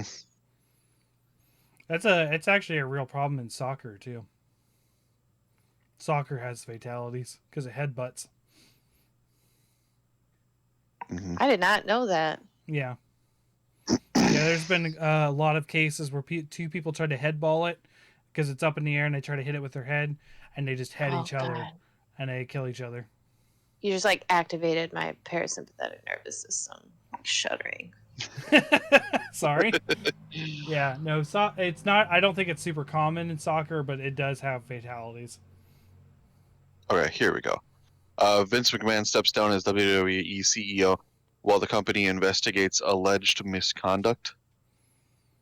Oh, So, stepping aside from the wrestling company while an investigation is conducted into, uh, yeah, basically a bribe, uh, alleged hush money payment to cover up sexual misconduct. What a shocker. What's weird is that everything you're reading just sounds like a storyline from wrestling. Like it's yeah. not. Yeah, they have weird storylines. Yeah. Oh, speaking about Blizzard sounding news stories, did you guys hear that the investigation ended on Oh Blizzard? yeah. There's nothing wrong. Oh, Everything's fine. Now, it does feel very suspicious. Well, no, not that nothing happened. It's that the executives weren't privy to it to begin with. Was the investigation. So the executives were cleared by this, not the company. So take that what you will from it. But it's specifically if the executives had ignored Well, here's things. what I take from that is that the highest paid people in the company are willfully oblivious to the culture of their company. And so should step down then. Right. yeah. I mean, it's happening, or some of it has happened. Is happening. If in any other aspect of the law, ignorance of what's going on doesn't absolve you from responsibility. So why in this case does it absolve them of responsibility? I do not know. I don't know. But Oh, that's supposedly, right. Because when you have enough money, it's not your fault. It's right. okay. Now, supposedly, this was done by outside people, not just Blizzard themselves, but also Blizzard are the ones who hired these people. So, Yeah. I just imagined to myself, oh no, I didn't know that was going on. I was in my office counting my money. yeah, Scrooge McDuck style. Yeah. Oh, so okay. So crazy stuff going on in the wrestling world. Um, Yep. okay, and that's all off of Cool Borders. Yeah. Cool borders. Here we go. Well, well, as I sort of discussed while you stepped away, uh, and similarly, WWE and the NFL really need to step up with their health treatment of their athletes because a lot of them suffer debilitating injuries that Oh yeah, it's a don't big thing. manifest while they're actively playing. It manifests while they're aging. Yeah, Like it's usually, been a big thing in the NFL. That's why there's a whole movie about it called Concussion. Like, you know. Mhm.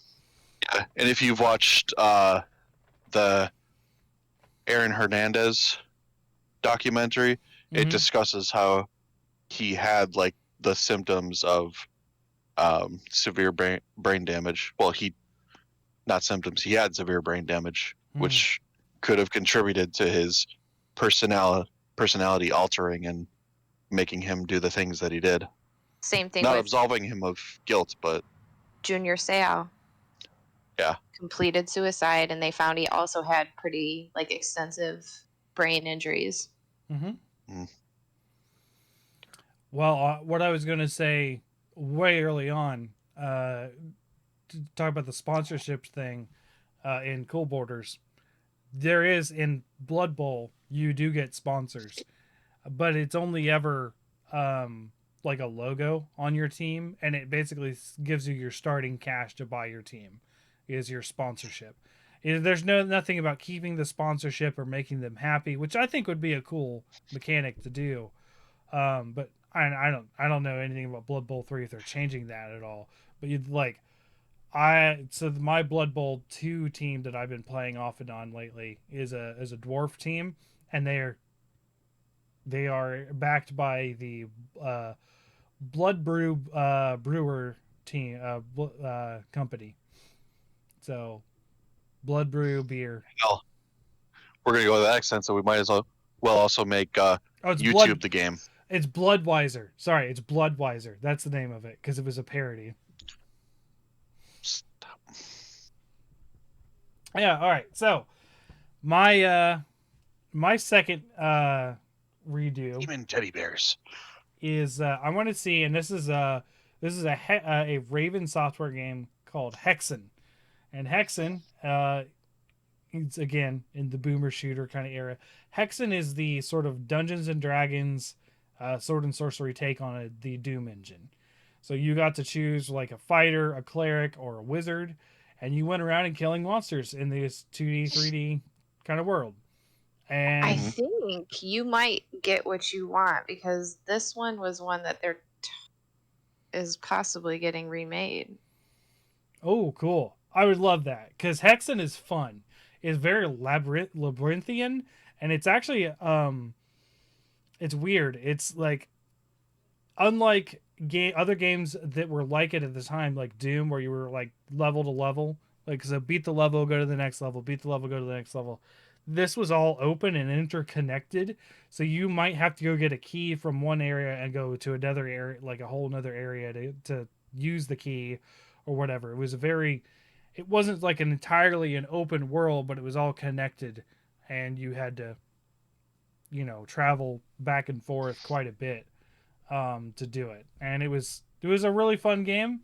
I never finished it honestly because it was very difficult for me as a younger kid when I played it. Um, but it's a very cool game if you're into that kind of thing. Um, it's got really cool spells, really cool monsters. Um, Probably their most iconic monster is their like I don't know what to call them. They're basically these giant, like they look like a snake monster, but they've got like legs and arms, and like they look like if you took away the legs and arms, it'd look like a snake because it's got like the green and then the scaly underbody, and then they got this massive two-horned head that is like most of their body is their head. It's just like crazy looking. I think they're actually called Interesting. serpents. It's like they're really cool. But there's they got like this awesome like fantasy setting, and it had this like it had a lot of like really satisfying like noises too, like the sounds of what they did. So like the cleric mace, when it killed something, you'd actually hear some like bones cracking and stuff. So it'd be like whap whap, like you're like, oh, I killed him. um, so I really like to see like a modern Hexen, because like Like a Doom remake. kind of, but in Hexen style, I would Yeah. say Okay. they Game do does look have cool. that there's that Warhammer universe one that's coming out, but that's like all new. That is a boomer shooter. But I don't remember the name of it. Uh, in our Discord, Chrono talked about it, but I don't. It's not quite that. Hexen is very much more sword and sorcery, not Warhammer stuff, not 40k at least. So there's that. I but keep in mind the name Raven Software when I said that because that's my clue to my don't. So Ace, what is your second don't? Hmm.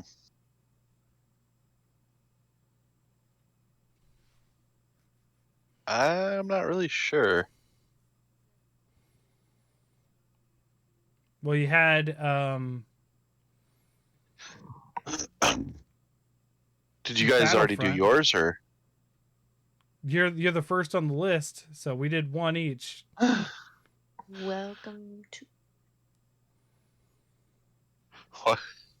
There's Welcome to what? something. I was reading the caption on this Oh. game. Sorry.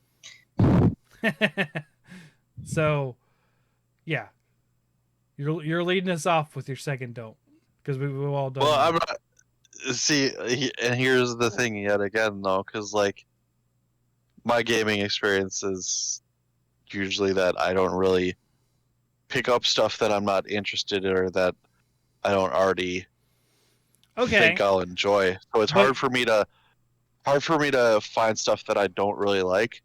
I mean, I could just go the easy route and say a game like Fallout 76 that released okay, broken at launch and was problematic throughout. you don't have to take it that way though. Like you don't have to take it as a game you don't like. It's so like the Paper Mario is not a terrible game, right? But it's not something I'm interested in because I would rather see that company make something else. So like you could take it the direction of what do you want to see a company remake versus what don't you want to see them remake? Something you're I not guess I could interested in. go. I guess I could go Shadow of the Colossus then because we've already had the Okay, PS4 remaster re-release. two of them. There was a PS3 one and a PS4. There was one before Blue Point. Hmm. So Yeah, Blue Point I would say really stepped it up though because it looks absolutely beautiful, and I would say there's a lot more color in the game now. mm-hmm. So Okay. All right. So not another Shadow of the Colossus. All right. I would, however, like to see a sequel to it, possibly. Sure. Okay. Sasha, what's your second don't? I do not want to see a new Fallout 3 or a New Vegas. Okay. Mostly because I would be devastated if they got the Fallout 4 treatment. Oh, I I like Fallout 4, but it is not my favorite games. Probably not even in like my top 10. Mm. But I love Fallout 3 and I love New Vegas, and I would hate to see the formula changed. I'd rather play them bugs and all than to see them get the next gen treatment. sure. Okay. All right. That's fair. So you would keep it in the past. Yes, keep it in the past. Because I also think even graphics wise, like for both of those games, because they are so similar, that they're gritty. They're I think that they're detailed enough for you to enjoy the environment and be immersed in it. I don't think it. The next gen treatment just made it more cartoonish to me Sure. It was the than the era previous. of Wasteland. I'll tell you that. Like that was the area where they nailed like post-apocalyptic Wasteland in a lot of games. Like, Mm. I think Fallout 3 does it the best. I would say mm, Fallout 3. I think there's so much more environmental hazards. If they changed anything or added anything with a Fallout 3 remaster, I would like to play like survival mode on Fallout 3. It would be way more challenging, I think, than playing it sure. in New Vegas or in Fallout 4. Okay. All right. So keep keep the Fallouts the way they were. Yeah. Don't change a hair for me, not if you care for me.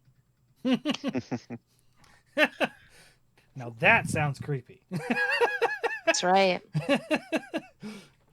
Okay. So mine's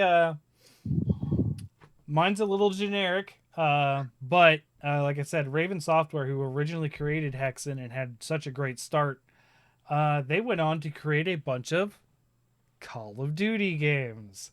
I don't want to see any Call of Duty remade. I want to see them do Hexen or something interesting. Now, I'm not saying Call of Duty is terrible overall. However, I don't want to see more of them remade because we're getting Modern Warfare 2 remastered. And my big question is why? Like, are they just trying to recapture the audience because they're not doing well with their newer Call of Duties as they did? Or are people just moving on and finally getting tired of it?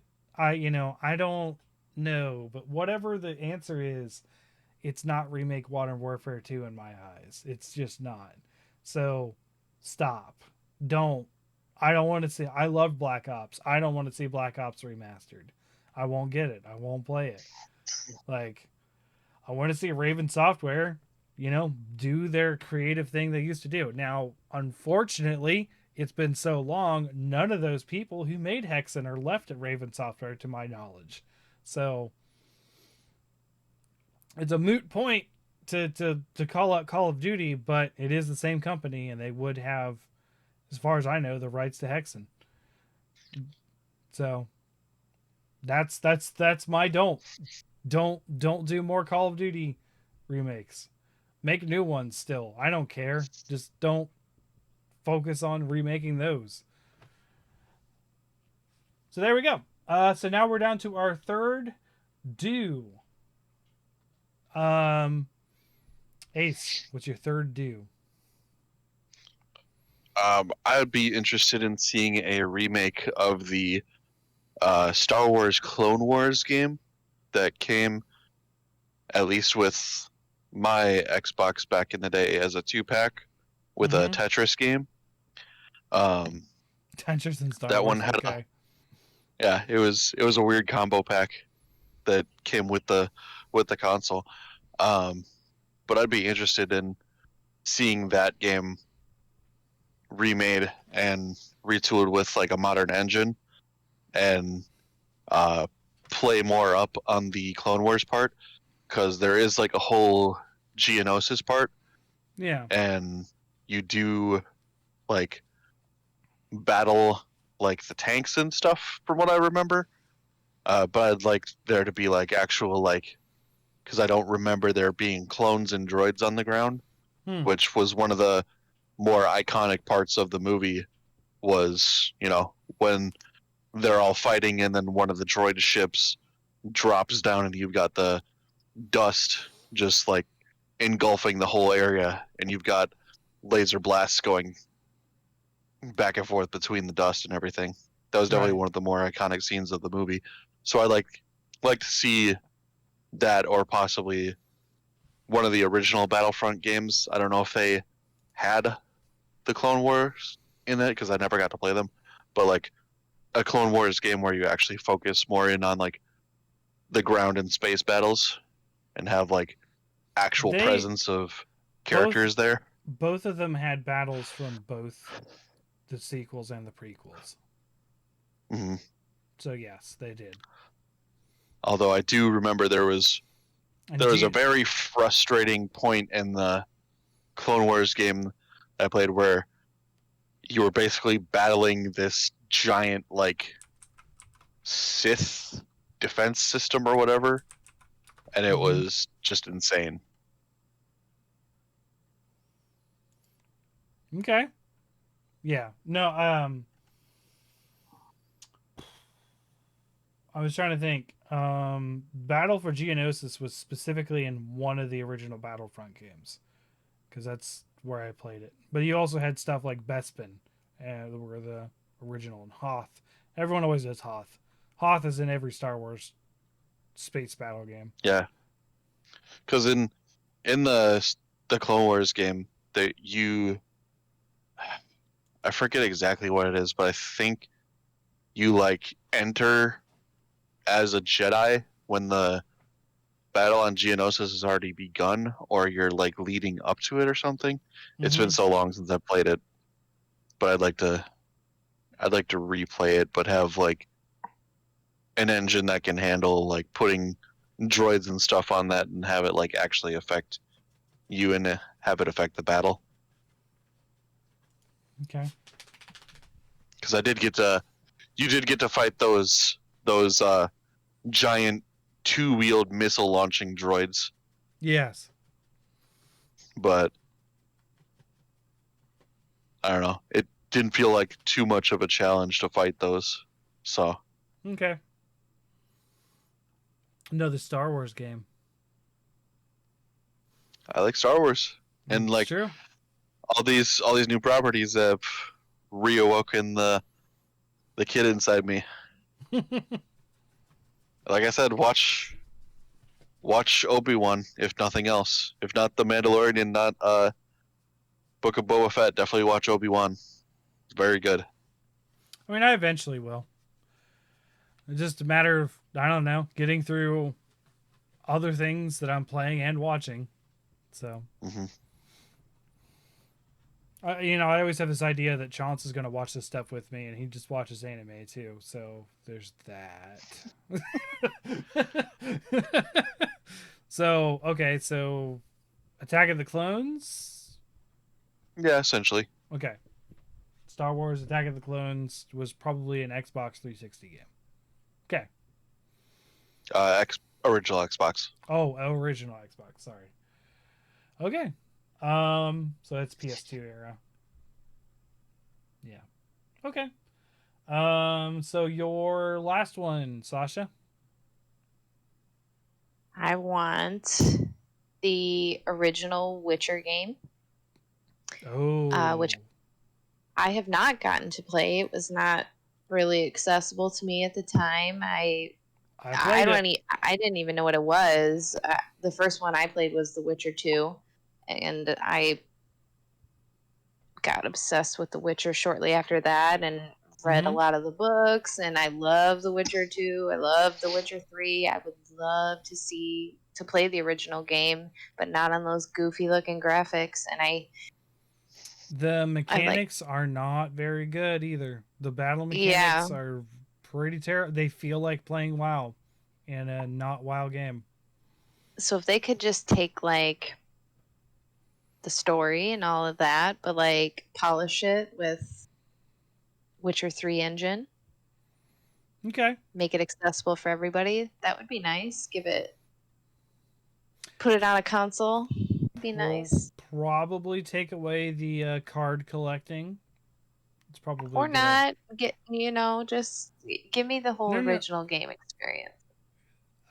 Gwent's I fine. know. No, I know what the card collecting is. I told you I got one in. I got. You get cards as well in Witcher 2. Okay. I just that threw me off the first time because like I got this game.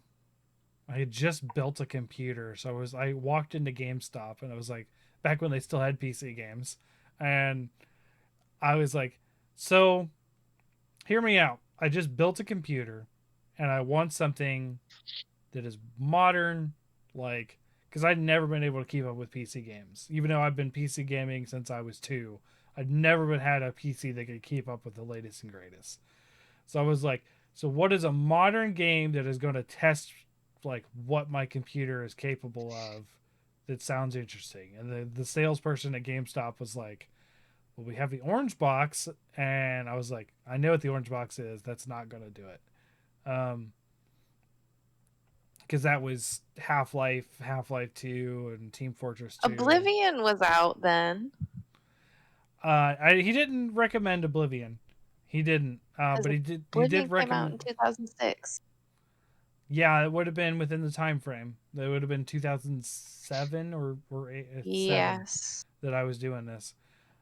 So he was like, "Well, there's this game, The Witcher, and it seems to be doing pretty well." And I was like, "Okay, I'll get it." Uh, I was like, "Oh crap, there's sex scenes in here," and I was still living with my parents because I was still in college, so that felt very awkward playing that in the living room. That was now they couldn't see what was happening because it was like it's actually where my dad's current setup is, so it's like in a corner and it's facing back, and then the rest of the living room is basically in front of you to your right, and Like, yeah, it was just like, oh, this is happening. Turn down the speakers quite a bit. So yeah, that was interesting. But yeah, I agree. The Witcher 1 remake would be kind of good. I still eventually I still haven't finished The Witcher 3. Like there's something about I like the Witcher series. I liked the show quite a bit. I liked the audiobook that I listened to. It's like the Sword of Destiny collection. It's like the Mm-hmm. second collection. I listened to that. Really good stories there, and I never finished Witcher 1. I probably got about halfway, but I'd give it another shot under new mechanics. It was a little rough even for me at the time then. I was like, this does not feel fun. And then I went on to play WoW, and it felt battle wise the same, just a little more content, I suppose, or social aspect too. So yeah, Witcher 1. Yep. Okay. Okay. So my last one is a game that is long gone and dead, and someone would have to pick up the rights, probably Sony, because Sony is the people who closed the studio. So, and this is a game I've talked about a couple times, MAG, or Massive Action Game, first-person shooter that was completely player-driven, as in you had commanders, you had squad leaders, you had generals, you had like all this kind of stuff, and it was all voice chat, and you would switch between channels on different voice chat channels. So if you were a general, you had like four different channels to talk to for the different deploy like platoons that you were in charge of. You also had a squad chat because every person is also a squad member. um, and it was just this crazy awesome first person shooter, take the objective kind of thing, where you just played with a bunch of people. I've talked about this a couple times on the show, but the biggest match was 128 versus 128. So you had 128 online people who were actively chatting with each other and shooting each other and respawning and trying to take objectives and burn off oil. That was actually a really fun match because the last objective was to deplete your enemy's oil supply by burning it off to cripple their resources, um, which kind of feels true like now with like $5 gas prices. Ugh. But um, so like it was such a fun game. My good friend Jacob, who was on the Bickering Bucks with Brian and I, that's actually how I met Jacob, and he was our medic in our squad. So every time I got shot, and you wouldn't immediately go down, you would get into a wounded state and then have to die later. I'd be screaming on the mic for like I'd be like Jacob, Jacob, medic, like the whole time, just screaming into my mic because I was living mostly, but I was married, but she was either at school or working when I was off of work. A lot of the time, we didn't see each other a lot early in the marriage. Um, so I was just like playing online game with my friends, and it was a lot of fun. And I just was still will just yell Jacob whenever we see him now because it's just became a thing through this game. Um, Mm-hmm. I loved every minute of it, and it was done by Zipper Interactive. And then we will get into the game I don't want to see remade that Zipper did, um, because they're just to me not as interesting. So uh yeah, it was I still can't get over the fact that like there was an actual game mode that was 128 people versus 128 people, and all of them were on voice chat. Like or not necessarily all of them, but it was highly recommended that you be on voice chat. And there was one time where I Mm-hmm. was a general, and that was a very interesting experience because you're like, okay, I got to talk to these people.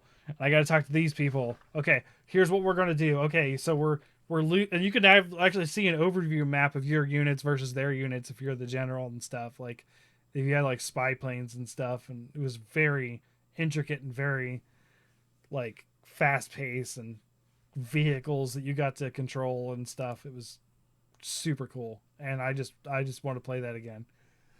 But it's dead. It's been dead. So I do. Although I will say, if they do remake it, take away the advantages and disadvantages that different factions had, because I don't think that works on a first person shooter. That works in like an RPG.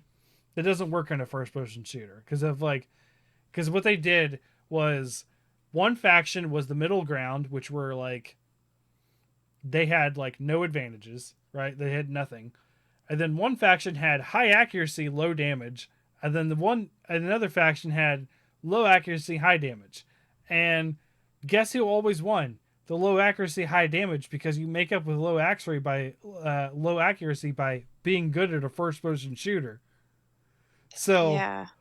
that was very detrimental to the game about 6 months in, which is why we stopped playing and why a lot of people stopped playing and why it got shut down. So, but the concept was very cool, and in practice, before you started noticing it, it's like, oh, okay, we're going against I think, what do they call this? Something Republic. Svetin? I don't know. It was Russian. It was the Asian faction. And so it was China, Asia, China, Asia. No, China, Russia, Japan, Korea, and India. It was like basically everything east of Europe. And then Right. Europe and Africa was one faction, and then all of North and South America was another faction. And they just sort of like segmented the world into these three columns, and that was the factions of the game. And they were just outright the best faction because of the high damage, low accuracy. It's like, cool. Now you just get to do more damage and like one shot people with your.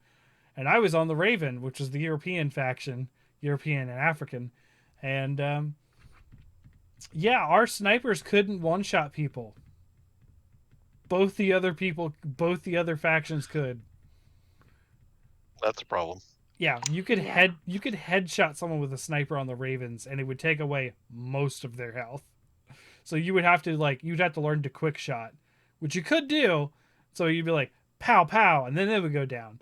But with anything else, it'd be like pow down. Now with the North American faction, headshot they're down, body shot they're not all the way down. Any shot hits anywhere with the with the Asian Federation, gone. You're just dead. You're paced. So it was unbalanced, but it was a fun game. It was super cool, and yeah, it was highlight of my first person shooter multiplayer days. So there you go, massive action game, also known as MAG. So your last don't, Ace. I think I would go with Pokemon Emerald, just because that's a nostalgic game for me, and I enjoyed it just how it was back in the day. What, didn't they already do this? I think for DS they did re-releases and stuff, Mm-hmm.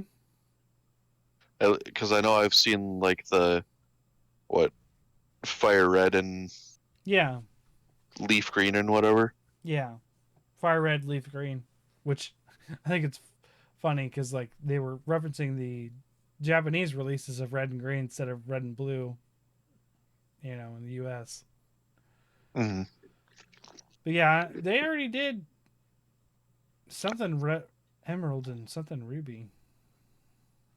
Well, they did Ultra Sapphire and Ultra Ruby, Mm-hmm. so like I'd rather just have my nostalgia be just as it is. Okay. All right. Let little 14, 15-year-old Ross have his game on DS and Game Boy just as it was, and then later emulated version on iPod Touch. Okay. All right. Okay. I mean, I played them. I think that's the one where I was just like, I'm done. Like, I'm out. I don't understand anything anymore. I beat the Elite Four and I was done. That was the one that really just sort of turned me off of Pokemon for a long time. Oh, don't get me wrong. I got frustrated with whatever tower it was that you had to go through and use the bike on, Mm-hmm. and you had to like time it just right so that you didn't just zip all the way to the end and then fall through. I believe this was early high school when this came out for me. Hmm. And I remember playing and catching an Electrike and Hmm. or whatever the lower evolution is, and then evolving it and being like, this looks like stupid garbage. I hate it. I remember being like the first time in a Pokemon game being like, I regret evolving this thing. Like it looks terrible. Like I I'm normally not like I normally don't have that You don't reaction like to something, but oh you don't man, like Manectric or whatever it is. yeah. No, I do not. It was I remember vividly. I was at a track meet at Paint Valley, sitting on the bleachers waiting for my event when this happened. Yeah, Yeah, because there's that thing. Electrike. Hold on.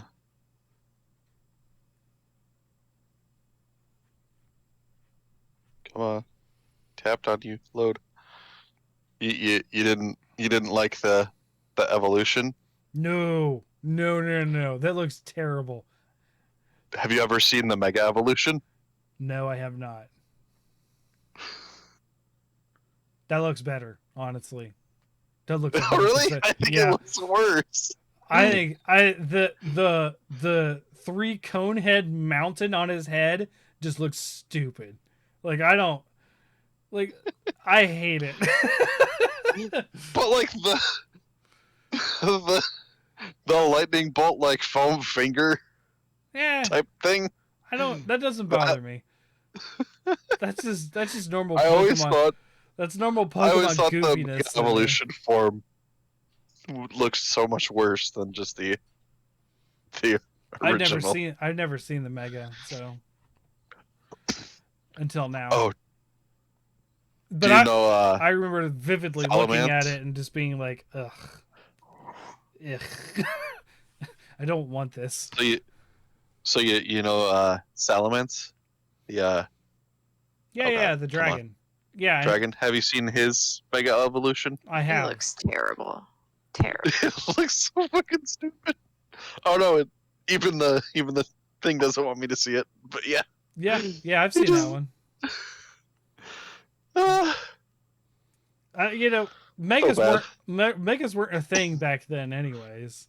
That wasn't I know. until gosh, when was that? Black and White? When that happened? Maybe I don't know. Maybe they're weird though. I'm not super big on Pokemon anymore because Monster Hunter directly replaced it. I mean, Uh huh. immediately. So yeah, I just like that. That was the game that I was just like, I'm out on Pokemon. I'm done. Like I don't understand. I think I had Emerald too. Not saying you don't shouldn't enjoy it, and I think in general, like I still played the Elite Four, but like I was just like I feel like I've outgrown Pokemon at this point. Like I don't want to remember. Like I didn't memorize all of the Pokemon that were available like I did with the original 150. Like I used to be able to name them in Pokedex order in the original 150, and I knew What everything about about the them. what about the poker rap, man? You gotta do the poker rap. Oh, I knew that too.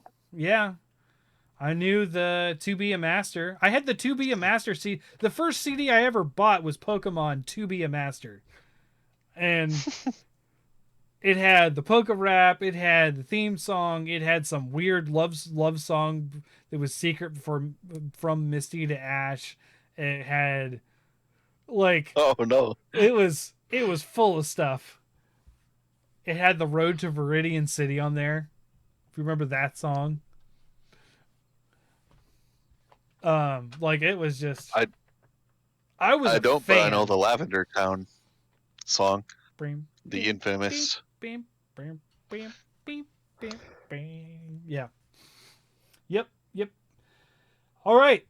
So don't remake Emerald. Leave it be. Mhm. All right. So Sasha, your last don't. I don't have another one. I had a really hard time coming up with three.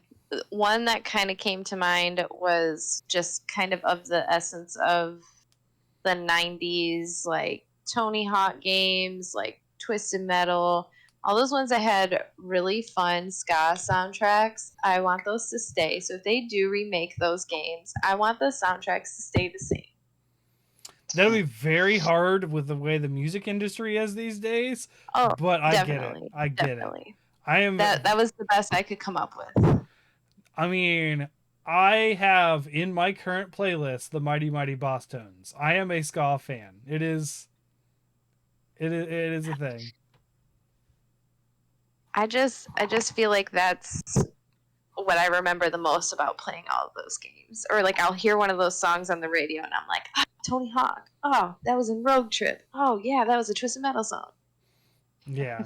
I mean, being as I was a big trumpet player for a long time, ska was my thing. Like I was like, "Yes! People actually using trumpets. I love it." So, yeah, I get that. All right. So,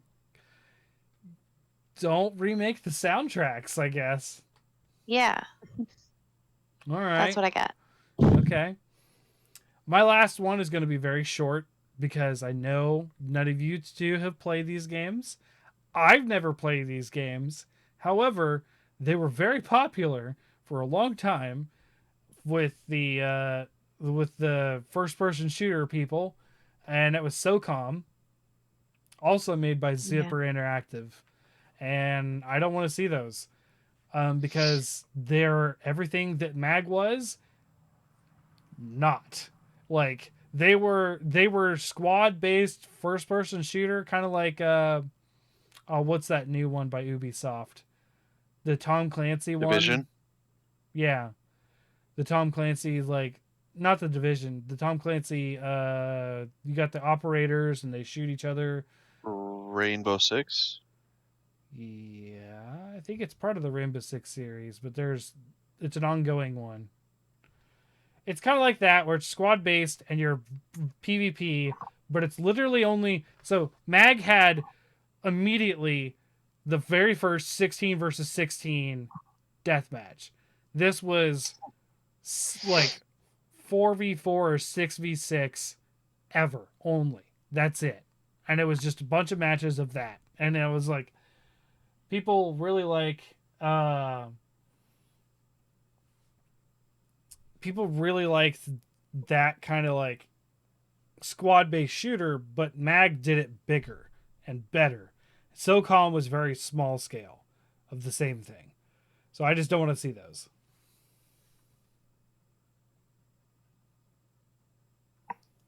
Same. Because I didn't want to see it the first time around. It's fine. So yeah, that's my third one. All So right. kind of thought you guys would have three don'ts. Oh well.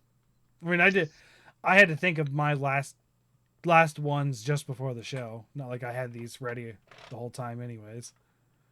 Mhm. Oh, but there is one more thing we have to do before we leave today. Because Sasha's out next week. And the week after that is the quiz show. I tell you guys the years. And I have those ready. And I did some research. Uh Mm-hmm. and I talked about like we had some years that we did last game that I hadn't done before. So I plotted out every year between 1985 Oh and boy. today till 2022. Um, You monster. there are still years we haven't done. They're not in the 80s. Like, somehow, but in my random guessing, I never did one year more than twice. So I've only done there's never been a third. I thought we had, but so I went through everything and plotted this out. So for guess the game, number 8, which is in 2 weeks. So you guys shouldn't have an excuse. Although last time we had 2 weeks too. Shouldn't. So we are going to do, and by the way, all of these years have never been done. So I filled out the gaps. There was gaps that we had, and I filled them all out. So there should be no repeats of games. So the first year, 1985, which is the earliest I will go in the show. I will never do anything before 1985. Not that video games seriously do some studying. Not that video games didn't exist back then. It's just that they will be too small of a catalog if we go before 1985. Not that there aren't notable games then too, but this is the year. Create flashcards. Yeah, this is the year that Nintendo released the NES. So keep that in mind. Okay, so I need to brush up on my Nintendo history. So does Ace. Ace will have no knowledge of 1985. This is before I was born, so. Same. I mean, if I'd gotten the SNES Mini, I might have some in mind, but sadly, I did not. You would need the NES Mini. Yeah. Yes. I got the SNES Mini, but yeah, not the NES Mini. All right, so the next one, 1993, another early one. Why you do this to us? So we can fill out the years. 1999. We have never done 1999. Oh my god. Prepare for like a dragging first half of the game show. 2007.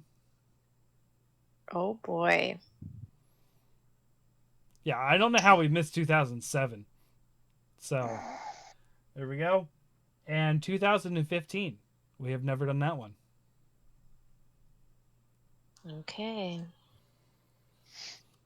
So those are 5 years, and I will probably be trying to spread them out a bit more. I actually have an ongoing counter of what years I've picked and when.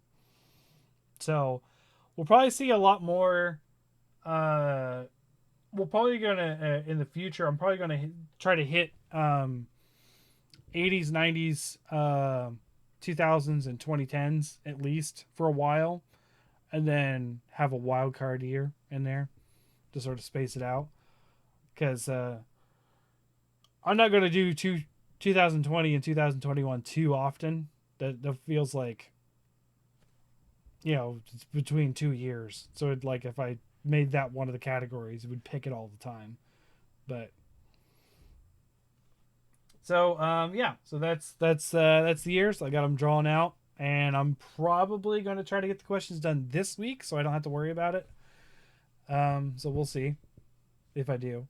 And next week we are definitely talking more Monster Hunter because a lot of crazy stuff came out. We talked about it in the beginning, but there's speculation and excitement to be had over it that Sasha can't share with us. And you're gone anyways next week. That's why we flipped this around. So yes, eventually we'll bring you into the fold when you're ready. Maybe we'll see. Hey, I'm trying out New Vegas, which is honestly probably a smaller time commitment. Yes. So, yeah. Anything else you guys want to talk about tonight, or are we good? I'm good. Okay. I was looking at Ace. Ace was just sort of staring off and like didn't give me any indication to begin with. It's okay. It's funny. Thumbs up. I last minute took the dogs outside before the start of the show Mm-hmm. because they started getting barky and restless. Before that, though, I was waiting for you to come on because I was gonna surprise you with the Kubrick stare. Oh, okay. I was just waiting before the show. I was just like, just waiting for you to pop on and just be like, "Oh, hi."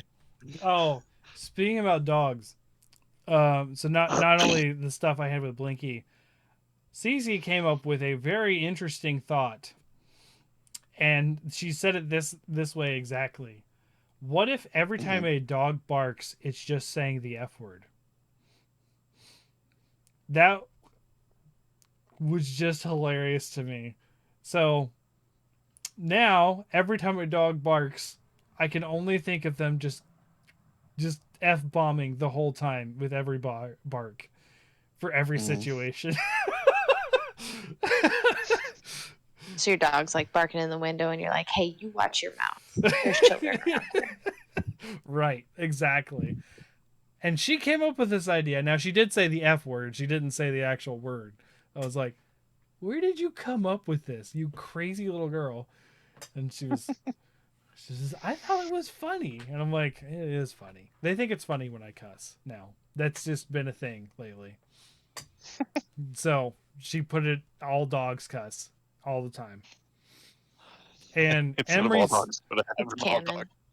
and I'm here for it. Emery's addition to the conversation was that when dogs howl, they're saying every cuss word all at once, all the time. And that's just what a howl. Like that Blink 182 song. Oh, I don't get me suppose. started. Oh. The only thing I remember about Blink 182 is their. I don't know this song. I don't. It it's not for Kids. right now. Yeah, not for a general audience. Um, the only one I remember, and I guess it used to be one of my friend's favorite songs, but I ruined it for him because the I'm just don't waste your time on me. I'm only a voice inside your head. I miss you. Okay, so that one, I miss you. That came on the radio, and my friend was like, "Oh, this is one of my favorites," and I was like, "The Yed song?" He's like, "What do you mean by the Yed song?" He's like, "He doesn't say head, he says Yed. Don't waste your time on me. I'm only a voice inside your Yed." And I'm like, "Who says Yed?" He's like, "You ruined the song for me. What have you done?" Oh I man, mean, has he ever listened to Fall Out Boy? Similar things going on there. true.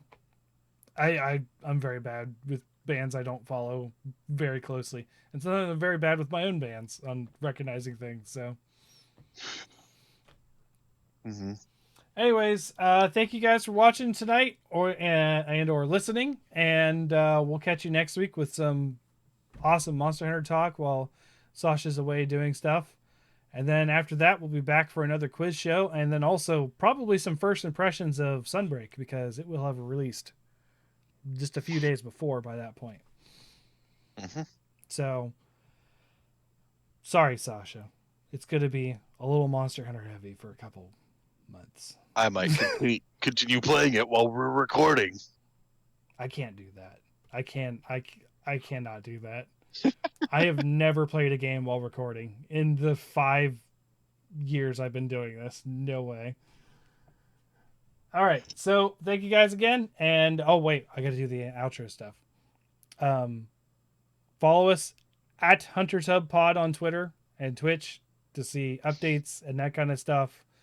We have a Bickering Bucks episode coming out later, the end of the month. We had to delay because work schedules and whatnot. And then also at Ace Badger Gaming on Twitter to see a lot more Monster Hunter stuff than I've been tweeting lately because my life was very, very busy this week. And then you do a bunch of stuff on Twitter, not just Monster Hunter stuff, but a lot of Oh yeah. stuff. Well, there's been some frustrating YouTube drama going on lately, so Yeah. that's wonderful. Alrighty. For real this time. Bye bye. Bye. Bye.